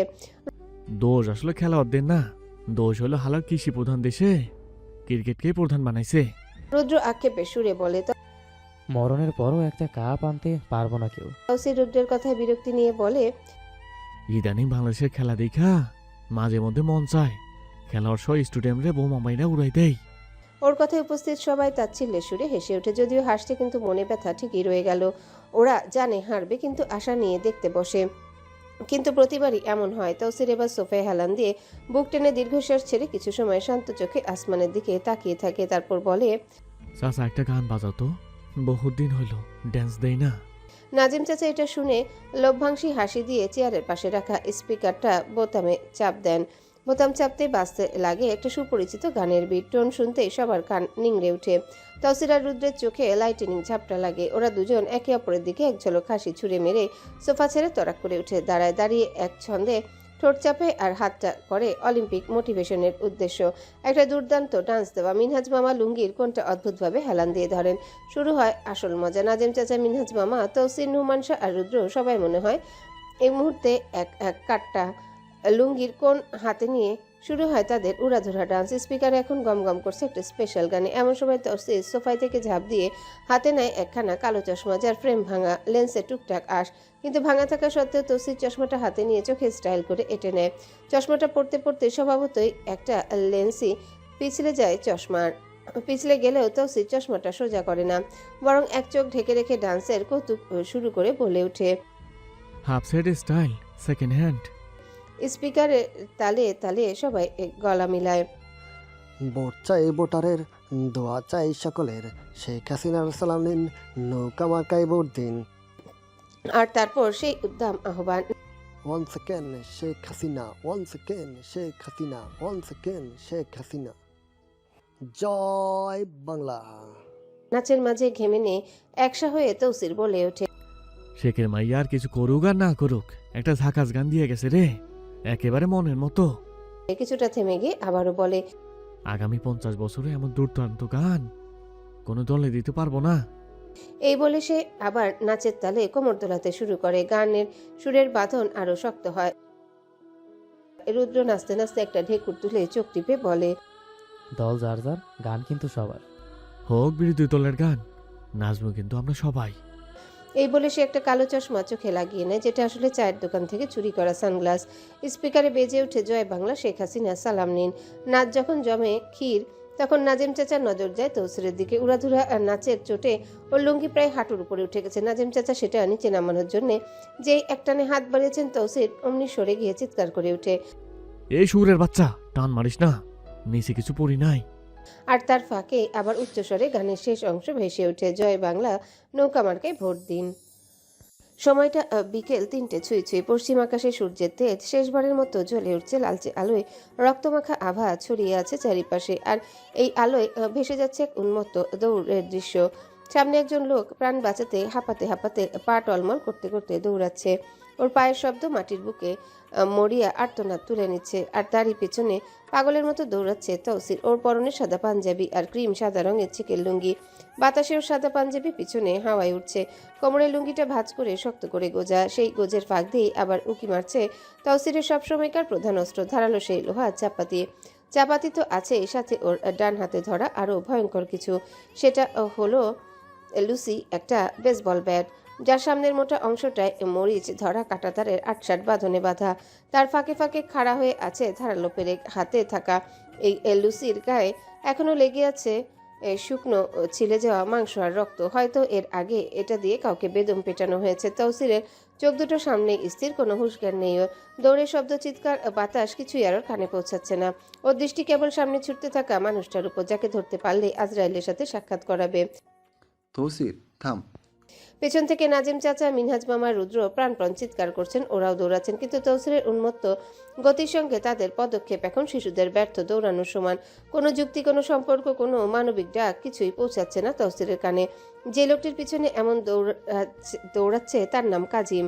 এই লোকটি একটা মস্ত বড় ভুল করেছে, আর তা হলো ওদের থেকে একটা মেয়েকে একদিনের জন্য নিয়ে তাকে নিজের রাগ মেটাতে বাজেভাবে মেরেছে। আর তৌসিরদের কন্টাকে নির্যাতন করার কোনো রুলস নেই। মেয়েরা নিজের ইচ্ছায় আসে, নিজ ইচ্ছে ক্লায়েন্টের কাছে যায়। তৌসিরের সাফ কথা, ভোগ করবি কর, কিন্তু টর্চার করলে খবর আছে। এই কাজিম আসলে একটা সাইকো। যে মেয়েটাকে নিয়েছিল ওকে ভীষণ বাজেভাবে জখম করেছে। মেয়েটার কান ছিঁড়ে নিয়েছে, নাভি থেকে বুক অবধি ছিলে দিয়েছে, হাত পা জ্বালিয়ে পুড়িয়ে দিয়েছে। তৌসির এসেছিল নাজহার নামের অ্যাকাউন্টের ব্যাপারে কথা বলতে। এসে এসব দেখে আর শুনে তৌসির মেয়েটাকে সিটি হাসপাতালে ভর্তি করে এসেছে। কাজিমকে খুঁজতে ওর বাড়ি যায়, কিন্তু ওকে পেয়ে যায়। মাঝ রাস্তায় ওকে পেয়ে গাড়ি দাঁড় করিয়ে জিজ্ঞাসা করতে কাজিম পালাতে শুরু করে, আর এবার তৌসিরের পিছে দৌড়াচ্ছে। কাজিম জানে তৌসির একবার ধরলে কিচ্ছা বাজেভাবে খতম করবে, তাই পালাচ্ছে। ভেবেছিল পালালে তৌসির পরে পিছু করবে না, আরও বেঁচে যাবে, কিন্তু ওর এই ভাবনাই থেকে গেল। তৌসির একাই এসেছিল, কিন্তু ওকে আসতে দেখে পিছু নিয়েছেন নাজিম চাচা আর মিনহাজ মামা, রুদ্র। কারণ তারা জানেন তৌসিরের ট্রমা আবারও বেড়ে গেছে, নিশ্চয়ই বেড়ে গেছে, নয়তো এমন পাগলা কুকুরের মতো ছুটতো না। ওরা বর্তমানে শহর থেকে কিছুটা দূরে পাহাড়ের পিছনে একটা জায়গায় আছে। কাজিম প্রাণ বাঁচাতে একটা পুরনো পরিত্যক্ত বাড়ির গেটের ভিতর দিয়ে ঢুকে যায়। তৌসিরও ওর সাথে প্রবেশ করে। তৌসিরের হাতের নাগালের কাছে প্রায় কাজিম এসেই গেছে। কাজিম দৌড়ে একটা পড়ে থাকা গাছের খুঁটির সাথে ধাক্কা খেয়ে পড়ে যায়। ব্যাস, আর কি, তৌসির ওর নাগাল পেয়ে যায়। তৌসির দৌড়ে গিয়ে একটু ঝুঁকে হাত বাড়িয়ে ওর গর্দান সামনে চেপে ধরে ওকে দাঁড় করাতে করাতে বজ্রকণ্ঠে বলে, এই সুদানির প, তোর সাহস, এত সাহস কেমনে হয়? আমার লোককে মারছিস? এই বলে কাজিমকে টেনে তুলে নিজের দিকে ঘোরায়। কাজিম ভয়ে ডুকরে উঠে বলে, বাবা ভাই, আমি ছেড়ে দাও, আমি টাকা দিব। টাকার কথা শুনে তৌসির কিছুটা শান্ত হয়ে বলে। কত দিবি? কাজিম হাঁপাতে হাঁপাতে বলে। যত চান। তৌসির এটা শুনে ফোঁস করে নিঃশ্বাস ছাড়ে আর বলে, ক্রেডিট কার্ডের নাম্বার দে। এটা শুনে কাজিম তাড়াতাড়ি দিয়ে প্রাণ বাঁচাতে তৌসির নাম্বারটা শুনে মুখস্থ করে নেয়। অতঃপর তৌসির কাজিমের চোখে চোখ রেখে বলে, তুই ওরে মারলি কেন? ও তোর কথা শুনে নাই? কাজিম ঢোক গিলে বলে, শুনেছে, আমি নিজের রাগ মেটাতে ভুল করে ফেলেছি, ভুল করেছি। নিজের রাগ মেটাতে ভুল করেছে এটা শুনে তৌসিরের মগজ গলতে থাকে। রাগে ক্রোধে চোখের সামনে কিছু একটা ভেসে ওঠে। সেখানে একটা যুবতী মেয়েকে অর্ধনগ্ন অবস্থায় পুড়িয়ে মারা হচ্ছে, আর পাশ থেকে সেম কথাটা কেউ বলছে, আমি রাগ মেটাতে এমন করছি। তৌসিরের চোখের সামনে এটা আসতেই পাগল হয়ে যায় ও। তৌসির বা হাতে শক্ত করে কাজিমের ঘাড়ের কলার চেপে ধরে, আর ডান হাতে কাঁটাতারের ব্যাট দিয়ে কাজিমের পিঠ বরাবর একটা বাড়ি মারে। বাড়ি মারতে না মারতে কাজিমের কলিজা ছিঁড়ে যাওয়ার চিৎকার করে উঠে। কাঁটাতার আর লোহার পেরেকগুলো কাজিমের শার্ট ভেদ করে পিঠের মাংসে টুসটুস করে বিঁধে যায়। ঝরঝর করে রক্ত পড়তে থাকে। তৌসিরও চিৎকার শুনে হাসতে হাসতে ব্যাটটা একটানে বের করে নেয়। সাথে সাথে কাজিম আবারও চিৎকার করে ওঠে। ব্যাটের সাথে ওর পিঠের কিছু মাংস ছিলে খুলে পড়ে মাটিতে, আর কিছুটা ব্যাটে এঁটে থাকে। কাজিমের জিভ বেরিয়ে আসে। তৌসির দাঁতে দাঁত চেপে বলে, খামকির পোলা, এত সাহস তোর, এত রাগ, আজ তোর বগার রাগ বাইর করমু। এই বলে ব্যাটটা ফেলে দিয়ে কাজিমকে ধাক্কা দিয়ে মাটিতে ফেলে দেয়। নিজে ওর কাটা ছেঁড়া ছিলে যাওয়া পিঠের উপর উঠে বসে, বাহাত দিয়ে ওর ঘাড় চেপে ধরে। এতে কাজিমের নাক মুখ মাটির সাথে লেগে যায়। মাটিতে থাকা কংক্রিটের ছোট ছোট কাটা কাজিমের গাল দিয়ে ঢুকতে থাকে। কাজিম ফুপাতে থাকে শুধু। তৌসির এবার নিজের কোমরে গোজা চা পাতিখানা ডান হাতে শক্ত করে ধরে নিয়ে ধীরে ধীরে কাজিমের ডান হাতের উপর রাখে আর বলে, এই হাত দিয়ে মারছিস না? কাজিম চিৎকার করে উঠে কি হবে বুঝতে পেরে, কিন্তু চিৎকারে কিছুই বদল হয় না। তৌসির কিরমির করে চাপাতি দিয়ে কাজিমের আঙ্গুলগুলো কাটতে থাকে। মানুষ যেমন সবজি কুচি করে তেমন ভাবে কুচি করতে থাকে। রক্ত ছিটকে এসে তৌসিরের হাতে পায়ে লাগে, কিন্তু তাতেও তৌসির থামে না। কাজিমের হাতটা এমন করে কোনো অবধি কেটে নেয় তৌসির। কাজিম চিৎকার করতে করতে মারা যায়, বলতে গেলে শুধু শ্বাসটা আসে আর যায়। তৌসির এবার চাপাতিটা ফেলে দিয়ে পাশ থেকে ব্যাটটা নিয়ে দুই হাতে শক্ত করে ধরে কাজিমের মাথায় মারতে থাকে। এক একটা বাড়ির সাথে কাজিমের মাথার খুলি চামড়া টুকরো টুকরো হয়ে উড়ে যেতে থাকে। গলগলিয়ে রক্ত আর মগজ বেরিয়ে আসে। মগজ বেরিয়ে আসতে দেখে তৌসির মগজ ভেতরে রাখতে পাশেই পড়া ছিল পোকার একগুচ্ছ বড় বাসা। সেগুলো হাতে নিয়ে ওর মাথায় ঠেসে দেয়। সাথে সাথে পোকারা কাজিমের মগজে হামলে পড়ে। কাজিম তো মারা যায় এর আগেই। তৌসির ওকে শেষ হয়ে যেতে দেখে শুধু হাসে, শুধু হাসে। ওর চোখের সামনে আবারও ভেসে ওঠে একজন যুবতীর আর্তনাদ, যাকে অর্ধনগ্ন অবস্থায় পোড়ানো হচ্ছে। তৌসির মুখ তুলে আসমানের দিকে তাকায় আর চিৎকার করে ওঠে, এই বলে তৌসির মাটিতে লুটিয়ে পড়ে জ্ঞানশূন্য হয়ে যায়। এতক্ষণ দূরে দাঁড়িয়ে রুদ্ররা সবাই দেখছিল এটা, কিন্তু তারা আটকায়নি। এটা তৌসিরের একটা ট্রমা। যখন ও নিজের ট্রমার ভেতর দিয়ে যায় তখন কি করা উচিত আর কি না সেটা বুঝতে পারে না। উল্টাপাল্টা কিসব ভাষায় কথা বলতে শুরু করে। বাধা দিতে আসলে উল্টো মার খেতে হয়। নাজা শুয়ে আছে নিজেদের রুমের বিছানায়। আজ স্পিকিং টেস্ট দিয়ে এসেছে, মোটামুটি ভালোই হয়েছে আলহামদুলিল্লাহ।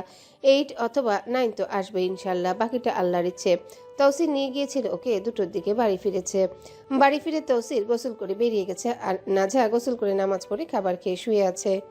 শরীরটা অচেতন অচেতন লাগছে, কিছুই আর ভালো লাগছে না। মন চাই সংসার ছেড়ে দূরে কোথাও লুকিয়ে যেতে, আর মস্তিষ্ক বলে মানিয়ে নাও না, এই লোকটা এমনই।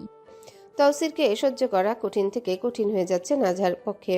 একে তো কথায় কথায় উঠতে বসতে মুখ দিয়ে ঝরে গালির ফুলচুরি, আর সাথে হারকিপটামি। এই তো আজ আসার সময় 1 বোতল ঠান্ডা পানি কিনতে বলেছিল। 1 বোতল পানি 20 টাকা নিবে বলে 5 টাকার আইস ললি ওকে কিনে দিয়েছে। সাথে গাড়ির স্টেশন থেকে বাড়ি অবধি আসার সময় হাঁটিয়েছে নাজাকে। এই বিষয়গুলো নিয়ে বহু তিক্ততায় ভুগছে নাজা। এই 10-15 দিনের সংসারে এত বিরক্তি, তাহলে গোটা জীবন কিভাবে পার করবে? কিভাবে সম্ভব পার করা? এই লোক এত বেশি যে মাঝে মধ্যে নাজার নিজেকে খুন করে নিতে ইচ্ছা করে। বিরক্তি আর বিরক্তি। এই বিরক্তির মধ্যে ওর আব্বা ওকে ফোন দেন। উনি প্রতিদিন 2-1 বার কল দেন, কিন্তু নাজা কথা বলে না, কল ধরে। আসসালামু আলাইকুম, ভালো আছি। ব্যাস এতটুকুই কথা হয় ওদের মধ্যে। বাবার উপর ভীষণ অভিমান, রাগ জমা যে। আজ ওনার সিদ্ধান্তেই ও ধ্বংস বলতে গেলে। নাজা ফোন ধরে সালাম দেয়। আসসালামু আলাইকুম। সিদ্দিক সাহেব মেয়ের গলা শুনে খুশি হয়ে বলেন, ওয়ালাইকুম আসসালাম, কেমন আছো আম্মা? নাজা নিরস গলায় উত্তর দেয়, ভালো। সিদ্দিক সাহেব বুঝেন ওনার মেজে ওনার উপর রাগ করেছে, কিন্তু কি আর করা, আবেগ দিয়ে তো সব হয় না। উনি জিজ্ঞাসা করেন, আজ পরীক্ষা দিতে গেছিলা? হ্যাঁ, ভালো হয়েছে তো পরীক্ষা? হয়েছে। সিদ্দিক সাহেব এবার বলেন, আব্বারে জিগাইবা না আব্বা কেমন আছি? কথাটা শুনে নাজার কলিজা ছিঁড়ে যেতে থাকে। ওর জীবনের প্রথম ভালোবাসার পুরুষ ওর বাবা, যার প্রতি ভালোবাসা কোনোদিনই কমবে না। নিজের বাবার মুখে এমন অসহায়ের মতো কথা শুনে বক্ষ কষ্টে স্তব্ধ হয়ে গেছে, চোখ বেয়ে পানি পড়ে। নাজা ফোনটা কিছুটা দূরে নিয়ে নাক মুখ মুছে ঢোক গেলে না একটু স্বাভাবিক হয়। অতঃপর ফোনটা কানে লাগিয়ে শক্ত হওয়ার ভান করে বলে, আপনি তো ভালোই থাকবেন, আমার মতো এত বড় বোঝা যে মাথা থেকে সরলো। মেয়ের বলা এমন কথায় অন্তরে ক্ষতের দাগ আটে সিদ্দিকের। উনি বুঝে যান ও কাঁদছে। নরম গলায় বলেন, আম্মা কাঁদতেছো কেন তুমি? কাঁদো না, তোমার বাপ মা তোমার ভালো লাগে যা করার করছি। আর তুমি আমার মাথায় বোঝা ছিল না, আমার মাথার মুকুট ছিল, যে মুকুট আমি হারায় ফেলছি। বাবার কথায় নাজা ফুপিয়ে কেঁদে উঠে ওন্না দিয়ে মুখ চেপে ধরে বলে, আমার ভালো চাইতে গিয়ে আপনি আমাকেই ক্ষয় করে দিলেন আব্বা। নাজা যে কাঁদছে এবার স্পষ্ট বুঝতে পারেন উনি। সিদ্দিক সাহেব দীর্ঘ শ্বাস ছেড়ে বলেন, বাপরা কখনোই তার সন্তানকে বেনালে দেয় না গো আম্মা। তুমি ভুল বুঝো না তোমার এই বাপরে। তোমার বাপ সারাটা জীবন তুমি ভালো থাকো এই আশায় মরছে, কিন্তু শেষমেশ পরিস্থিতির কোলে পড়ে সব আশাই হারাইছে। তারপরও কই যার হাতে তুলে দিছে তারে সম্মান কইরো। হ্যাঁ, ভালো রাখবো তোমারে। নাজার চোখ বেয়ে অঝরধারে অশ্রু গড়তে থাকে। ফুপাতে ফুপাতে ওড়না মুখে আরো শক্ত করে গুজে ধরে বলে, আমি ভালো আছি আব্বা, আমি ভালো আছি। এই বলে ফোন কেটে দেয়। বাবার অসহায় গলা সুর ওকে ভেতর থেকে দুমড়ে মুচড়ে শেষ করে দিচ্ছে। পৃথিবীতে নিজের বাপ চাচার কষ্টে একমাত্র নাজার কলিজা ছিঁড়ে ফাটে। ওর বাবার জায়গায় অন্য কেউ হলে এমন কান্না তো দূরের কথা, দীর্ঘশ্বাসও বের হতো না ভেতর থেকে। কিন্তু এই লোকটা যে সবার সমান নয়, তিনি যে সবার থেকে আলাদা, সবার চেয়ে আপন। ওনার একচুল কষ্টেও ভেতরে ক্ষতবিক্ষত হয়ে যায় নিজের। বাবা তো আর মেয়েরা আবার একটু বেশি বাবাকে ভালোবাসে। তার উপর ওর বাবা মা দুজনই উনি। এর জন্য কষ্ট আর ক্ষতটাও দ্বিগুণ প্রগাঢ়। তৌসির, রুদ্র আর কেরামত সবাই মিলে ছাদে টিভি দেখছে। দুপুরে ঘটে যাওয়া ঘটনার কারণে তৌসিরের মেজাজ এখনও তিক্ত। যদিও জ্ঞান ফেরার পর সবকিছু স্বাভাবিক হয়ে গেছে, তবু ওর হাত অস্থির হয়ে আছে, ভীষণভাবে চুলকাচ্ছে। মন চাচ্ছে আরেকটা লাশ ফেলতে, কিন্তু না, অকারণ খুন করে হাতে দাগ লাগানো তৌসিরের নিয়মে নেই। ও বরং মিটম্যাটের মধ্যে সমস্যার সমাধান করতে পছন্দ করে। তুচ্ছ কারণে খুন করে তারপর লাশ লুকানো, রক্তে ভেজা কাপড় ধোয়া, এসব ওর কাছে ঝামেলা ছাড়া আর কিছুই নয়। বেশি রক্তের দাগ লাগলে সেই কাপড়ও আর পরা যায় না, তার ওপর লাশ গুম করতেও টাকা খরচ হয়। তাই তৌসিরের মতে মুখে কথা বলে মিটমাট করে শ্রেয়, টাকাও বাঁচে, ঝামেলাও কমে। ছাদে টিভি বসানোর ব্যবস্থা করা হয়েছে, সবাই মিলে মুভি দেখছে। স্ক্রিনে চলছে তৌসিরের সবচেয়ে প্রিয় সিনেমা ক্যানিবাল হলোকাস্ট। এই সিনেমাটা প্রায় দেখেও। মাঝে মাঝে দ্য প্যাশন অব দ্য ক্রিস্ট কিংবা এরকমই তীব্র কাহিনীর মুভি দেখা পড়ে, তবে বেশিরভাগ সময় ওর মন টানে ক্যানিবাল হলোকাস্টের মতো গুলোইতেই, অন্য কিছুতে মন টিকে না। রাতের খাবার খেয়ে এসে বসেছে স্ক্রিনের সামনে মুভিটা দেখবে বলে, কিন্তু হঠাৎই কাজের লোক একজন ছুটে এসে জানালো বিবিজান ডেকেছেন, তাড়াতাড়ি যেন নিজের রুমে যায়। খবর পেয়ে তৌসির বিরক্ত স্বরে বলে, এই বুড়ির যন্ত্রণা চিল্লাই যামো, কবে বাড়ি সাইডা সাউয়া। এমন বাণী বুক থেকে ছেড়ে চুপচাপ ছাদ থেকে নামে। নাজেম চাচা ওর যাওয়ার ভঙ্গি দেখে মুচকি হেসে বললেন, যা ভাতিজা, আজ তোমার লাগে মারাত্মক আয়োজন করছে। বিকেল থেকে তৌসির রুমে ঢুকেনি। রুমের দরজা পেরিয়ে পা রাখতেই তো তবদা খেয়ে যায়। চারিদিকে ফুলের মিঠা গন্ধে ঘর ভরে আছে। বিছানায় ফুল দিয়ে অন্যভাবে সাজানো ঘরটা যেমনটা বিয়ের প্রথম রাতে ছিল, কিন্তু আজ হঠাৎ এমন আয়োজন কেন? কিছুই বুঝে উঠতে না পেরে বিবিজানের দিকে তাকিয়ে বলে, বিবি। ব্যাস, আর কিছু গলা থেকে বের করার আগেই কথা হারিয়ে যায়। বিবিজানের পিছনে একজনের উপর তৌসিরের নজর আটকে যায়। পা থেকে মাথা অবধি তাকে পরখ করতে গা ঝিম ধরে যায়। মনে হয় কেউ 400 ভোল্টের শক দিল, আর না হয় বজ্রপাত তৌসিরের উপর এই মুহূর্তে হলো। নাজা দাঁড়িয়েছে সামনে, কিন্তু আজও প্রতিদিনের মতো সুরূপারূপে নয়, বরং অদ্বিতীয়া রূপ লাবণ্যের রূপ ধারণ করে দাঁড়িয়ে আছে। নাজার গায়ে জড়ানো হালকা ক্রিম আভাময় শাড়ি, যার জমিনে সূক্ষ্ম সোনালী সুতার আঁকিবুকি দেখে বোঝা যাচ্ছে নিপুণ কারিগরের হাতে বোনা। শাড়ির পাড় জুড়ে গাঢ় সবুজ রং, তার উপর সোনালী সুতোয় কারুকার্য করা। আঁচলের অংশটিও পাড়ের রঙের সাথে মিলিয়ে গাঢ় সবুজ। শাড়ির কাপড়টি খাদি কাপড়ের, তৌসির দূর থেকে বুঝতে পারছে এটা। ব্লাউজটা গাঢ় সবুজ রঙের, যা শাড়ির পাড়ের সঙ্গে হুবহু মিলে গেছে। এরই মধ্যে নাজার ধবধবে শুভ্র গলায় একখানা ভারী চোকার পরা। চোকারটা দেখে মনে হচ্ছে চাঁদের কিরণকে আঁকড়ে রাখা কোনো এক অলংকার। নাজার দুধসাদা লাবণ্যময় দেহাবব এই সবুজ পাড়ের অশ্বেত মিশ্র আভা রঙের শাড়িটিতে নাজাকে শরতের স্নিগ্ধা মনোহরিণী তিলোত্তমার ন্যায় লাগছে। তৌসির হা করে স্থবির চোখে নাজার ন্যায় তাকিয়ে থাকে। ঘরের লাইটার বাইরে থেকে আসা চাঁদের আলোয় লাবণ্যময়ী নাজাকে দেখে জীবনে পৃথিবীর অন্য কোনো নারীর রূপ ওর দৃষ্টিগোচর হওয়ার যোগ্য নয়। নাজাদ শুধুমাত্র অপরূপা রূপে নয়, বরং অদ্বিতীয়া রূপে। এই রূপে কোনো খুঁত নেই, কোনো তুলনা নেই, যা আছে তা একান্তই চারণ্য রূপ। নাজার কোকড়ানো বাদামি কেশ তরঙ্গগুলো, খোলা চুলগুলো কাঁধে গলায় দু এক ছা এসে উড়ে পড়ছে, চারিপাশ দুলছে। এরই মধ্যে কালো ঘন পাপড়িতে আবদ্ধ কালচে সবুজ নয়না। হয়তো কাজল দিলে আরো বেশি সুন্দর লাগতো, কিন্তু যে প্রকৃত সুন্দর থাকে আর কি কৃত্রিমতা দেওয়া যায়? তাই এই কাজল না দিলেও মারাত্মক লাগছে চোখজোড়া। ঠোঁটে কিছু দেওয়া নেই, কারণ ওর পুষ্পাধারে কোনো কিছুই দেওয়ার প্রয়োজন নেই। ওর পদ্মধর অধরদ্বয় এমনিতে পদ্ম ফুলের পাপড়ির মতো। তৌসির লক্ষ্য করে ওর লাবণ্যময় হাতের ত্বকে চকচক করছে দুজোড়া সোনার চিকন চুড়ি, কানে হালকা পাতলা দুটি ঝুমকা, নাকে ছোট্ট পাথরের নাকফুল। নাজার শাড়ি আর গহনার এই সাজে যে কমলীয়তা ফুটে উঠেছে, তা দেখে তৌসিরের অন্তর্মুগ্ধতায় নির্বাক। ওর মুখ থেকে সব শব্দ উধাও হয়ে গেছে। আজ ওর মনে হচ্ছে পৃথিবীর কোনো তুলনা, কোনো বিশেষণই নাজার এই রূপে যোগ্যতা রাখে না। এই সৌন্দর্য তুলনাহীন। তৌসির শুধু স্তব্ধ চোখে নাজাকে দেখতে থাকে, আর মনে মনে স্বীকার করে নাজা আজ নিরুপমা, যার রূপের কোনো মাপকাঠি নেই। যে সৌন্দর্য দেখলে শব্দরা সব চুপ করে যায়, সেটাই তো নিরুপমা। আর সবচেয়ে মিঠে অনুভূতি হলো এই অনন্যা রূপসী তৌসিরের নিজের একান্ত। তৌসির যতটুকু না নাজার রূপে বিমোহিত হয়েছে, তার চেয়ে দ্বিগুণ তীব্র মোহে আবিষ্ট হয়েছে ওর চিত্ত নাজার সবুজ কালচে চোখে। এই নয়নদয় মনে হয় বর্ষায় ভেজা শ্যামল বনভূমির সমস্ত রহস্য আর রাতের আকাশের স্তব্ধতা একসাথে এসে ভিড় করেছে।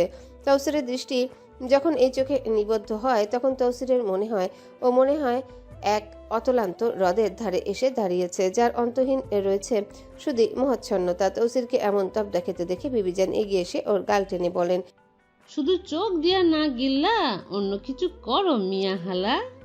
তৌসির ওনার কথায় ভোরকে আবুল বনে গিয়ে মেকি হেসে বলে, কি যে কোন বিবিজান। বিবিজান ওর কথায় পাত্তা না দিয়ে নাজার দিকে তাকিয়ে চোখ রাঙিয়ে ওকে কিছু একটা আদেশ দিয়ে ঘর থেকে বেরিয়ে যান। তৌসির ওনার যাওয়ার পানে তাকিয়ে মাথায় হাত বুলিয়ে ছাগল বনে গিয়ে ঠোঁটের কোণে লাজের হাসি টেনে ধরে, তারপর পিছনে ঘাড় ঘুরিয়ে তাকাতে তাকাতে বলে ওঠে, আজকে তোমার যে সুন্দর লাগছে তালুকদার। ব্যাস আর কিছু বলবে তার আগেই নরম হাতের গরম থাপ্পড় পড়ে যায় ওর বাগালে। নাজা রোষে জ্বলে ওঠে, তৌসিরকে টাস করে থাপ্পড়টা মারে। তৌসির তো বুঝে উঠতে পারে না কি হচ্ছে আসলে। নাজার দিকে একবার তাকায়। এই একটু আগের সুরূপা অদ্বিতীয়া রূপ নিয়েছে এখন অগ্নিকন্যা। নাজার মুখাভাবে রোষ শিখা দাও দাও করছে। তৌসিরের ভুরু আপনা আপনি কুচকে আসে। এত রেগে আছে কেন? চোখ দিয়ে আগুন ঝরছে। নাজা হাত বাড়িয়ে তৌসিরের পাঞ্জাবির কলার খাবলে ধরে চিৎকার করে বলল, আপনি একটা শয়তান, আপনি খুব খারাপ একটা কুত্তা। আমার বাপ চাচা সবগুলো ডাকাত, নয়তো আপনার মতো খবিশের সাথে আমায় বিয়ে দিত না। খুবই খারাপ আপনি। তৌসির নাজহার এমন ক্রোধ দেখে ঠিক হিসেব মেলাতে পারছে না হয়েছেটা কি।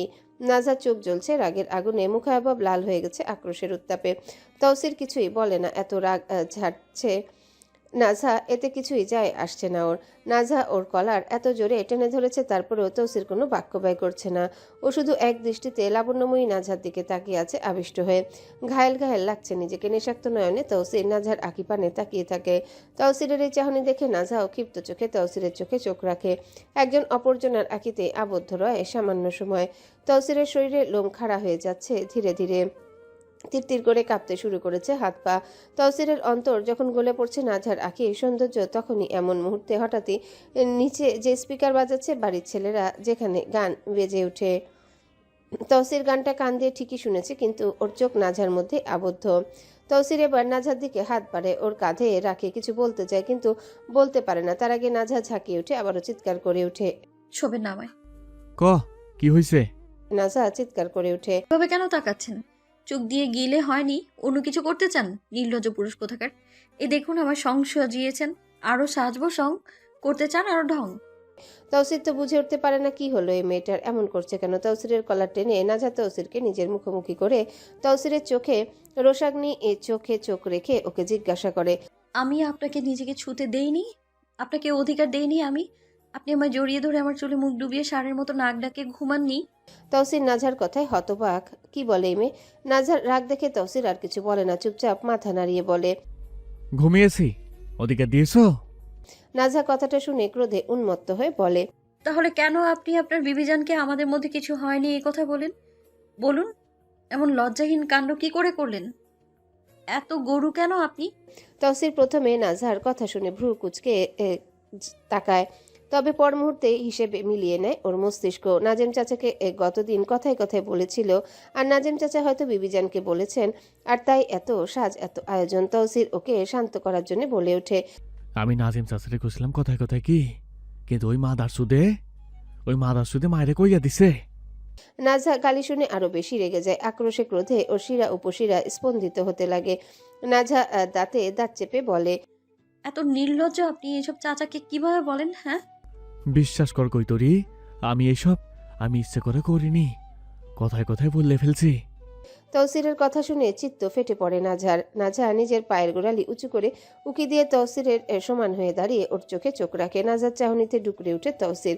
নাজহার নয়নজোড়া আগুনে জ্বলছে। নাজহা কটমট করে বলে, আপনার এই কথার জন্য আপনার বিবিজান আমায় বলে আমার। এই বলে নাজহা চোখের পানি ছেড়ে দেয়, তবে এই কান্না দুঃখের নয়, তা জেদের রুদ্ররূপ। নাজহা জেদে কাঁদছে। নাজহা কিছু না বলে শুধু ঠোঁট কামড়ে জেদে কাঁদে। তৌসির এই বিষয়ে বড্ড বিরক্ত হয়। এভাবে কান্নাটা ভালো টিকে না। বাইরে থেকে কেউ শুনলে খারাপ ঘটনা ধরে নিবে, আর সারা জীবনের দাগ থেকে যাবে। তৌসির এবার ধমকে বলে, এই বাইন চুদের নাতিন, সাউয়ার কান্দন বন্ধ কইরা ক কি হইছে? নাজহা ওর ধমকে এবার গলার শক্ত আওয়াজে বলে, আপনার বিবিজান বলেছেন আমার বাড়িতে অনেক জোয়ান ভাই আছে, তাদের কারো কাছ থেকে হয়তো আমি নিজের কুমারিত্ব হারিয়েছি। এর জন্য আমি আমার কাছে আপনাকে আসতে দিই না। এই বলে নাজহা আরো শক্ত করে নিজের দুই হাতের মুঠোয় তৌসিরের কলার চেপে ধরে। অপমানের প্রতিটা তীক্ষ্ণ শব্দ নাজহার কানে তীরের মতো এখনো বিচ্ছে। এগুলো মনে হতেই ওর চোয়াল দুটো কঠিন পাথরের মতো শক্ত হয়ে যায়। জিদে রুদ্র রসে ওর চোখ দুটো টকটকে লাল হয়ে আছে। ক্রোধে দাঁতে দাঁত চেপে এমনভাবে কাচ্ছে, মনে হচ্ছে শরীরের ভেতরের প্রতিটা পেশি চিৎকার করছে জেদ। রক ছিঁড়ে যাচ্ছে রাগে। তৌসির এটা শুনে তটস্থ হয়ে নাজহার মুখ পানে তাকিয়ে রয়। ওর বিবিজান ওর সংসারে এমন আগুন লাগাবেন তৌসির কখনো কল্পনাও করেনি। বিবিজান নিজের জায়গা থেকে তো বলে দিয়েছেন, কিন্তু এই নাজহা যে এমন ভয়ঙ্কর রূপ নিল, একে কিভাবে সামলাবে? তৌসির সব সামলাতে পারলেও এই ঘাটতারাকে সামলাতে পারবে না। তৌসির হাত বাড়িয়ে নাজহার চোখের পানি মুছে দিতে দিতে বলে, দেখো এভাবে কাঁদে না, আমি বিবিজানকে জিজ্ঞাসা করব কেন উনি এমন কইলেন। তৌসিরের এমন ভেজা বিড়ালের রূপ দেখে নাজহা চিৎকার করে জিজ্ঞাসা করে, আপনার মনে হয় আমি অপবিত্র? জিহবা কামড়ে দুদিকে মাথা নাড়িয়ে উত্তর দেয়, না না, আমি এসব স্বপ্নেও ভাবি না। তাহলে উনি কেন আমায় এটা বললেন? উনি বৃদ্ধ মানুষ, বোঝেননি? নাজহা এটা শুনে ঝাঁজ ধরানো গলায় বলে, উনি বোঝেননি? চুল কি ওনার এমনি এমনি পেকে গেছে? উনি ইচ্ছে করে আমায় এইসব বললেন। ইচ্ছে করেই বলেন আমায় এইগুলো। তৌসির পড়ে যায় মহাবিপদে। এদিক ওদিক এক পলক তাকায় আর মনে মনে বলে, বুড়ো নাগিনের কি প্রয়োজন ছিল আমার নাগিনকে উস্কে দেওয়ার? এখন না আমার নাগিন আমায় গিলে নেয়। তৌসির নাজহার কপালে চোখের পাশে পড়ে থাকা চুলগুলোর কানের পাশে গুছতে গুছতে নরম সুরে বলে, আমি জিজ্ঞাসা করবো কেন? উনি কোন সাহসে তোমায় এসব কোন? নাজহা ঢোক গিলে বিরক্ত গলায় বলে, খারাপ হয়ে এখন আমাকেও খারাপ বলছে। ওনার মতো ব্যবসা নাকি আমি, হ্যাঁ, যে উনি আমায় এসব বলবে? তৌসিরের এমন বিষাক্ত কথা শুনে হালকা ধমকে ওঠে। এ সিনাল, মুখ সামলা কিন্তু। নাজহা তৌসিরের কলার আরো শক্ত করে টেনে ওকে ঝাঁকিয়ে তুলে বলে, কি সামলাবো না মুখ? উনি কেন বলবেন আমায় এসব? কেন বলবে? আমাকে বিয়ে কে বিয়ে করেছে বলুন? তৌসির উত্তর দেয়। আমি। নাজহা রক্তাভ দৃষ্টিতে অগ্নিশিখার ঝলক ছুড়ে দিয়ে বলে, তাহলে কেন উনি আমায় এমন কথা বলবেন? আমায় বিয়ে আপনি করেছেন, তাহলে উনি কেন বলবেন? বলুন কেন বলবেন? উনি কি বিয়ে করেছেন নাকি? আমি জিজ্ঞাসা করবো তো বললাম কেন এমন কইলেন? নাজহা জোরে জোরে শ্বাস ছেড়ে বলে, কি বলবেন? কিভাবে জিজ্ঞেস করবেন বলুন? তৌসির তো এবার আটকে যায় বিপদে। আমতা আমতা করে বলে, বলবো কেন তুমি আমার বউরে এসব বললা? আর এসব জীবনে কইও না। নাজহা দাঁত চেপে বলে, কেন এত শান্তভাবে কথা কেন বলবেন? এমনিতে তো গালির ফুল ঝুড়ি ছোটান মুখ দিয়ে, তাহলে আমার বেলায় এত নরম হয়ে জিজ্ঞেস কেন করবেন? তাইলে কিভাবে জিগামু? তৌসিরের কথায় নাজহা তৌসিরকে টেনে নিজের আরেকটুখানি কাছে টেনে আনে। তৌসিরের শরীরে লোম খাড়া হয়ে যায়। এতে এই মেয়ে ওকে হার্ট অ্যাটাক করাবে নিশ্চিত। নাজহা তৌসিরকে শিখিয়ে দেয়, গিয়ে বলবেন, আমার বউ তোমার মতো না, আমার বউ ব্যবসা না যে অপবিত্র হবে। আমার বউকে দ্বিতীয়বার এসব বলে বড্ড খারাপ হবে। এই বলে তৌসিরকে আবারও শেখায়। এইভাবে বলবেন। আচ্ছা বলবো। এই যে এত কিছু হলো, সব দোষ আপনার, সবটা দোষ আপনার। তৌসির মাথা নাড়িয়ে বলে, জি ম্যাডাম, সব দোষ আমার। নাজহা আবারও তৌসিরের চোখে চোখ রেখে বলে, সব দোষ আপনার, সব দোষ আপনার। তৌসির এবারও মাথা নাড়িয়ে সম্মতি দিয়ে নরম গলায় বলে, জি আমি মানি, সব দোষ আমার। এই বলে মিনমিনিয়ে বলে, পৃথিবীর যত দোষ আছে সব দোষের দশা আমার পাশায় আটকা। নাজহা এটা শুনে না ভালো মতো ও ক্রোধে ঘেরা দীর্ঘ শ্বাস নিয়ে তৌসিরকে দূরে ঠেলে দেয়। কিছু সময় চুপ করে দাঁড়িয়ে থাকে। তৌসির ছাড়া পেয়ে সোজা হয়ে দাঁড়ায়। অতপর পাঞ্জাবির কলারে হাত বুলিয়ে দেখতে থাকে কলারটা ছিল্ল টিল্ল নাকি। এই পাঞ্জাবিটাকে সেদিন ছিঁড়ে দাগ লাগিয়েছিল, আবার সেলাই করে দিয়েছে, কিন্তু দাগ যায়নি। অমন দাগযুক্ত পাঞ্জাবি পরছে তৌসির। একটু দাগের জন্য 1200 টাকার পাঞ্জাবি তো ফেলা যায় না। আজ ভাগ্য একটু সাথ দিয়েছে তৌসিরের, নয়তো আজ ছিঁড়ে নিত নাজহা। আর এখন ছিঁড়লে সেলাই করা মুশকিল হয়ে পড়তো। এবার নাজহা তৌসিরকে উদ্দেশ্য করে আদেশ করে বলে, এক হাঁটু গেড়ে বসুন। তৌসির এটা শুনে চমকে ওর দিকে তাকিয়ে ভুরু কুচকে বলে, কেন? আমি বসতে বলেছি, বসুন। তৌসির দীর্ঘ শ্বাস ছেড়ে ডান হাঁটু গেড়ে নাজহার সামনে বসে পড়ে। না জানি কি করতে চায় এই খাটতারা। এখন না বসলে আরো বেশি চিৎকার করবে। তৌসির বসতেই নাজহা নিজের টাকনুর উপর হতে শাড়ি কিছুটা উপরের দিকে সরিয়ে নেয়। তারপর পা বাড়িয়ে তৌসিরের বা হাঁটুর উপর নিজের ডান পা তুলে রাখে। নাজহার পায়ের তলার স্পর্শে কেঁপে ওঠে তৌসির খানিকটা। নাজহা নিজের পা ওর হাঁটুর উপর রাখতেই তৌসিরের চোখে স্পষ্ট এক অনিন্দ সৌন্দর্য। নাজহার শুভ্র গৌড় পদপল্লবে এক রণিত নূপুর ঝনঝন করছে। এই দৃশ্য দেখে তৌসিরের চোখ কিছু মুহূর্তে নাজহার শুভ্র পদপল্লব আর নূপুরের সুরে আটকে থাকে। নাজহা নূপুরের টুংটাং শব্দ তৌসিরের অন্তরকে মোহময় করে তুলেছে। তৌসির হাত বাড়িয়ে কাপা হাতে নাজহার পায়ে হাতের আঙুল ছুঁয়ে দেয়। তৌসিরের ঠান্ডা স্পর্শে হালকা কেঁপে ওঠে নাজহা, কিন্তু তারপরও রুক্ষ গলায় বলে, এই হারাম নূপুরগুলো আমার আপনার বিবিজান পরিয়েছেন, আর বলেছেন আপনি যতক্ষণ না নিজের পায়ের আঙুল দিয়ে এগুলো টেনে টেনে না ছেড়েন ততক্ষণ যেন আমি না খুলি। ভাবতে পারছেন কতটা বেহায় আপনার বিবিজান? ছি, লজ্জা হওয়া উচিত, লজ্জা। একজন বৃদ্ধ মানুষ, আজ মরবেন কি কাল মরবেন, উনি এমন ভাবনা নিয়ে চলেন তো চলেন, আবার এইসব আমায় আদেশ দেন। তৌসির নাজহার কথায় মুখ তুলে নাজহার দিকে তাকায়, কিছু বলবে বলে, কিন্তু আজ নাজহার এই অদ্বিতীয় রূপ দেখে তৌসিরের তিক্ত কিছু বলার ইচ্ছে হলো না। নাজহা তৌসিরের চাউনি দেখে বলে, এভাবে না তাকিয়ে নিন, এগুলো খুলুন। আপনার জন্যই তো এমন সং সাজিয়েছেন আমায়, তাহলে আপনিই খুলুন। তৌসির দীর্ঘ শ্বাস ছেড়ে মাথা নাড়িয়ে বলে, আচ্ছা। ইচ্ছে হচ্ছিল বলতে, থাক না, নূপুরগুলো পরা খুব সুন্দর লাগছে, কিন্তু নিজেকে কিন্তু নিজের ইচ্ছেকে এই মুহূর্তে প্রাধান্য না দিয়ে আলতো হাতে নাজার পায়ের নুপুরটা খুলে নেয়। ডান পায়েরটা খুলে হাত বাড়িয়ে বা পায়েরও খুলে নিয়ে নুপুরগুলো হাতের মুঠোয় বন্দি করে উঠে দাঁড়ায়। নুপুরগুলো বেশ দামি হবে। এখন যদি এগুলো নাজার হাতে দেয় তাহলে নাজা নিশ্চিত এত দামি নুপুরগুলো ছিঁড়ে নেবে। তাই তাওসির বুদ্ধি খাটিয়ে নুপুরগুলো ব্যালকনিতে ছুঁড়ে মারে আর বলে, এই সাউয়াগুলো ফালাই দই বালা। তাওসির এগুলো ফেললো সকালে উঠে যাতে নাজার অগোচরে এগুলো নিয়ে নিতে পারে। এত টাকার নুপুর ফেলবে না কেউ। নাজা এটা দেখে শান্ত চোখে বলে, এগুলো কেন ফেলেন? যান গিয়ে নিয়ে আসুন। থাক না, ওইগুলো দিয়ে কি করবা? বলছি নিয়ে আসুন। তাওসির গরম চোখে নাজার দিকে তাকায়। বেশি বেশি করে ফেলছে এই মেয়ে। এবার মেজাজ খারাপ হচ্ছে ওর, চোখ রাঙায়। কিন্তু নাজা এসবেও ভয় পায় না, উল্টো বলে, যান গিয়ে নিয়ে আসুন। চোখ কাকে দেখাচ্ছেন? ভুলে যাবেন না বউ হই আমি আপনার। আপনাকে আঁচলে বেঁধে নাচানোর ক্ষমতা রাখি আমি। এটা শুনে তাওসিরের প্রথমে রাগ হলেও পরে যখন ভাবে নাজা তো ওকে স্বামী মানলো, যেভাবেই হোক মানলো, তো ব্যাস এটুকুই যথেষ্ট। আর তাওসির আর অযথা কথা না বাড়িয়ে চুপচাপ গিয়ে নুপুরগুলো হাতে তুলে নেয়। নুপুরগুলোর দিকে তাকিয়ে বলে, আজ এগুলো জীবন শেষ রে। নুপুরগুলো নিয়ে এসে নাজার হাতে তুলে দেয়। নুপুর হাতে পেয়ে কিছু সময় নুপুরের দিকে তাকিয়ে থাকে নাজা। অতঃপর কি একটা ভেবে নুপুরগুলো টেনে হিঁচড়ে ছিঁড়ে ফেলে। নুপুরের পুঁথিগুলো ঝনঝন করে ঘরের ফ্লোরে এদিক ওদিক গড়িয়ে পড়ে। এই শব্দে তাওসির চোখ বুজে নেয়, নিজেকে সামলাতে, নিজের বদমেজাজকে নিজের আয়ত্তে রাখতে। নাজা নুপুরগুলো ছিঁড়ে নুপুরের এলোমেলো পুঁথিগুলোর দিকে তাকে একটা প্রশান্তির হাসি দেয়। একটু শান্ত হলো অন্তর। এবারও নিজের দুই হাত তাওসিরের দিকে বাড়িয়ে দিয়ে বলে, নিন, এবার আমার কানে গলায় যা যা আপনার মনোরঞ্জনের জন্য পড়ানো হয়েছে সবগুলো আপনি খুলে দিন। আমি কষ্ট করে পড়েছি, আমি আর কষ্ট করতে পারবো না। তাওসির এটা শুনে স্থবির হয়ে নাজার দিকে তাকিয়ে থাকে। এই মেয়ে কি চায়?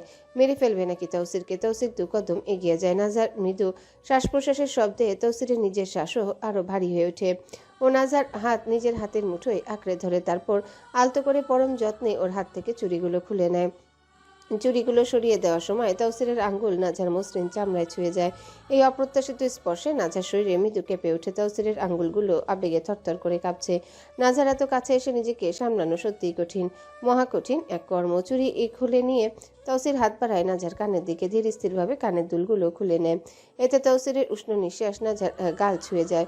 নাজার তো শ্বাস বন্ধ হয়ে আসার উপক্রম, কিন্তু সে বাধা দেয় না। শ্বাস বন্ধ হলে হোক, বন্ধ হয়ে মরে যাক, কিন্তু জেদ তো পূরণ হবে। মন তো চাচ্ছে তাওসির আর ওর পরিবারকে কাছাকাছি বিয়ে খেতে, কিন্তু তা কোনো কালেই সম্ভব নয়। যদি সম্ভব হতো তবে আজ এই মুহূর্তে নাজা এমন কিছুই করতো। তাওসিরের চোখ যায় এখন নাজার গলায়। হাত বাড়িয়ে নাজার গলার চোকারটা খুলে নেয়। এরপর নাজার মুখের আরো কাছে ঝুঁকে পড়ে। উদ্দেশ্য নাকফুলটা খুলে নেওয়া। ঝুঁকে যাওয়ায় তাদের মাঝে দূরত্ব প্রায় নেই। তাওসিরের দৃষ্টি স্থির নাজার নাকের উপর। পরম মমতায় আলতো করে নাজার নাকফুলটা সরিয়ে নেয়। তারপর দ্রুত নাজার থেকে দূরে সরে গহনাগুলো ওয়ার্ড্রপে রেখে দিয়ে ওয়ার্ড্রপ থেকে একটা কালো পায়জামা কামিজ এনে ওর হাতে দিয়ে বলে, নাও, এবার গোসল করে আও। এখন আমার কইও না, শাড়ি খুলে দিতাম। নাজা কিছু বলে না। শুনেও না শোনার ভান করে তাওসিরের হাত থেকে ড্রেসটা নিয়ে ওয়াশরুমের দিকে চলে যায়। নাজা ওয়াশরুমে প্রবেশ করতে তাওসির খাট পাশের উপর থেকে পানির জগটা হাতে নিয়ে দ্রুত পায়ে ব্যালকনি যায়। ব্যালকনির কিনারায় দাঁড়িয়ে মাথা বাইরে রেখে মাথায় পানি ঢালে, সাথে নাক মুখ ধুতে ধুতে বলে, মানুষ কেমনে 2 বিয়ে 4 বিয়ে করে? আমি এক নাগনি সবলেই শেষ। মাথায় পানি দেয় কারণ ধোয়া উঠছে মাথা থেকে। নাজা এই একটু সময় নাচ নাচিয়েছে, সারা জীবনেও এমন নাচ নাচেনি। কান দিয়ে গরম বাতাস বেরোচ্ছে। তাওসির জগ থেকে ঢকঢক করে পানি গিলে নিয়ে বলে, দয়াল, তোমার কাছে চাইলাম বউ, আর তুমি কপালে জুটাই দিলা আজরাইল। তাওসির তাড়াতাড়ি রুমে আসে। জগটা জায়গা মতো রেখে পড়ে থাকা পুঁতিগুলো কুড়িয়ে নিয়ে খাট পাশে ড্রয়ারে রাখে। এগুলো পরে জোড়া লাগাবে সময় নিয়ে। এরপর পরনের পাঞ্জাবিটা বদলে একটা কালো স্যান্ডো গেঞ্জি পরে নেয়। উদ্দেশ্য বাইরে যাওয়ার গিয়ে নাজেম চাচাকে উড়াধুরা উষ্ঠা দেওয়া।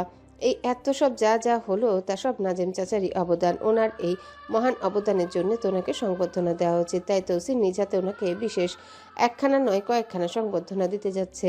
তাওসির বাইরে যাওয়ার জন্য পা বাড়ায়, তখনই ওয়াশরুম থেকে নাজা বের হয়ে পিছন থেকে জিজ্ঞাসা করে, কোথায় যাচ্ছেন? তাওসির পিছনে ফিরে ওর দিকে তাকায় এক পলক। চোখ মুখ লাল করে নিয়েছে কান্না করতে করতে, তাই এ লাল টুকটুকে হয়ে আছে ওর মুখাবয়ব। কালোতে তো অসম্ভব মানাবে নাজাকে, সে আর নতুন কি। তাওসির স্বল্প সময় ওকে দেখে নিয়ে বলে, বাইরে কাজ আছে একটু। নাজা নিজের ভেজা কেশ তরঙ্গগুলো তোয়ালে মুড়তে মুড়তে তাওসিরকে বলে, চুপচাপ ঘুমান। এখন বাইরে গেলে আপনার নষ্ট মন মানসিকতার বিবেচনা আবারও আমায় খোঁটা দিবেন। তাওসির বিষয়টা ভেবে দেখে সত্যিই তো বলছে না যা, তাই আর কিছু না বলে চুপচাপ এসে মাটিতে পাটি বিছিয়ে নিজের বালিশ নিয়ে শুয়ে পড়ে। নাজা তাওসিরকে এত শান্ত দেখে তাওসিরের দিকে আর চোখে কিছু সময় দেখে নেয়। তারপর রুমের লাইট অফ করে নিজেও তাওসিরের পাশে নিজের বালিশ নিয়ে শুয়ে পড়ে। ওর বিড়ালগুলোকে বিবিজান নিচে রেখে দিয়েছে না, তাই আজ বিড়ালগুলোর পাশে নেই। নাজা বালিশে মাথা রাখতেই অভ্যাস মতো তাওসির ওকে পেছন থেকে জড়িয়ে ধরে নিজের বুকের ভিতরে টেনে নেয়। নাজা জোরে শ্বাস ছেড়ে ফিসফিসিয়ে বলে, আমার চুল ভিজে যাবেন। এটা শুনেও তাওসির মুচকি হেসে নাজার ঘাড়ে নিজের মুখ গুজে দেয়। নাজার ভিজে চুলের ঘ্রাণে নিজেকে হারিয়ে নেয়, চোখে আপনা আপনি লেগে আসে। তাওসিরের খোঁচা খোঁচা দাড়ির তীক্ষ্ণ আঘাতে নাজার নরম ত্বক ছিন্ন ভিন্ন হয়ে যায়। চোখের কিনারা বেয়ে বেয়ে পড়ে দুফোঁটা পানি। নিজের প্রিয় পুরুষের স্পর্শের বদলে অপ্রিয় কারো ছোঁয়া আর বিষাক্ত কাটার মতো তেমন পার্থক্য নেই। নাজার পাটির এক কোণ খাবলে ধরে।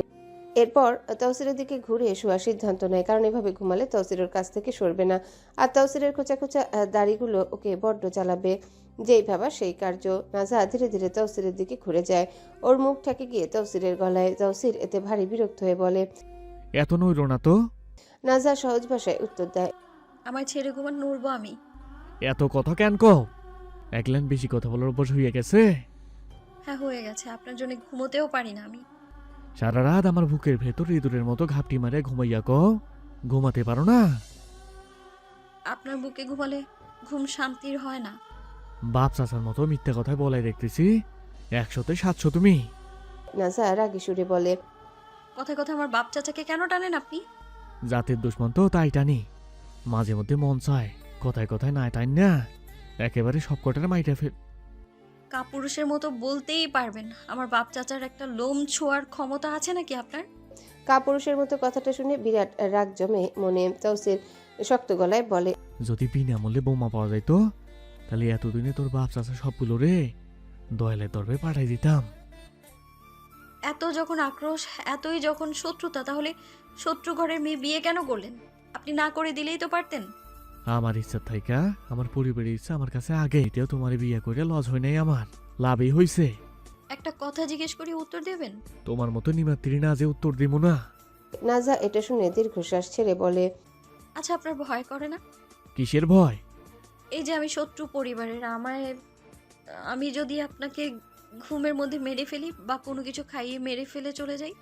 তাওসির এটা শুনে হতবাক হয়ে বলে, ও ডাকাইতে ডাকাতলো, এটাই চলতেছে নাকি তোর মনে? আরে আমি শুধু বলছিলাম, আমি সত্যি করব নাকি?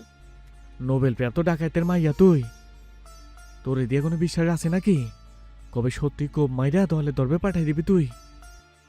আমার আব্বাকে নিয়ে বাজে কথা বলবেন না একদম। তোর বাপরে তুই চিনিস না, হালা আজ তো একটা মুনাফিক। নাজা নিজের বাবার উপর রেগে আছে, কিন্তু রেগে থাকলেও নিজের বাবার সম্পর্কে খারাপ বাণী শুনে কেউ কি আর সহ্য করবে? না, করবে না। নাজা তাওসিরকে হুমকি দিয়ে বলে, আমার আব্বাকে উল্টাপাল্টা কিছু বলে খুব খারাপ হবে কিন্তু। তাওসির তাচ্ছিল্যের হাসি দিয়ে সিলিং এর দিকে তাকিয়ে বলে, খারাপের লগে আর কি খারাপ হইবে? আপনি ভারী নোংরা একজন মানব। যদি বলো নিকৃষ্ট নোংরা আর খারাপ, তবে আমি তাই, কারণ সত্য এটাই, যাই হই তাতেই আমি। নাজা এটা শুনে খানিকটা সময় স্তব্ধ হয়ে কথাটা ভাবে বোঝার চেষ্টা করে, কিন্তু এখন আর ও এই বিষয়ে আর কথা বলতে চাচ্ছে না, তাই বিষয়টা এড়াতে এমনি বলে, আমার ইউজ করা ডাভ সাবান শেষ হয়ে গেছে, এনে দিবেন। তাওসির ডাব সাবানের কথা শুনে ভুরু কুচকায়, মনে মনে ভাবে, মেলা দাম তো সাবানের, একবার কিনে দিলে প্রতিবার কিনে দেওয়া লাগবে নাকি? বেহুদা টাকা নষ্ট করা যাইব না। তাওসির আলতো সুরে বলে, এগুলো ইসরায়েলি পণ্য, এগুলো মাখলে চামড়া টামড়া চলে যাইব। নাজা বিরক্ত হয়ে বলে, ছি ছি, কি পরিমাণ কিপটা আপনি, লজ্জা লাগে না? তাওসির নাজার কথায় মুচকি হেসে বলে, এখন ঘুমা আর সি মারাইস না। এ বলে নাজা টেনে বালিশে রাখে, তারপর নিজের নাজার গলায় মুখ গুজে দেয়। তাওসিরের উষ্ণ শ্বাস আর খোঁচা খোঁচা দাড়ির আঘাত ক্ষতবিক্ষত করে তোলে নাজাকে। তাওসির নিজের শরীরে অর্ধ ভার ওর উপর ছেড়ে দিয়েছে, ভারী কষ্ট হচ্ছে, নাজার দম বন্ধ হয়ে আসছে। নাজা হাঁপিয়ে ওঠে, আমার কাছ থেকে একটু সরুন না, দম বন্ধ হয়ে যাচ্ছে আমার, খুব ভার আপনার শরীর। হ্যালো বন্ধুরা, পরবর্তী পার্ট খুব তাড়াতাড়ি আসবে, তো সবাই অপেক্ষায় থাকো। আর চ্যানেলটি যারা এখনো সাবস্ক্রাইব করোনি তারা পরবর্তী পার্ট দেখার জন্য চ্যানেলটি সাবস্ক্রাইব করে রেখো। ধন্যবাদ সবাইকে, আমাদের সাথেই থেকো।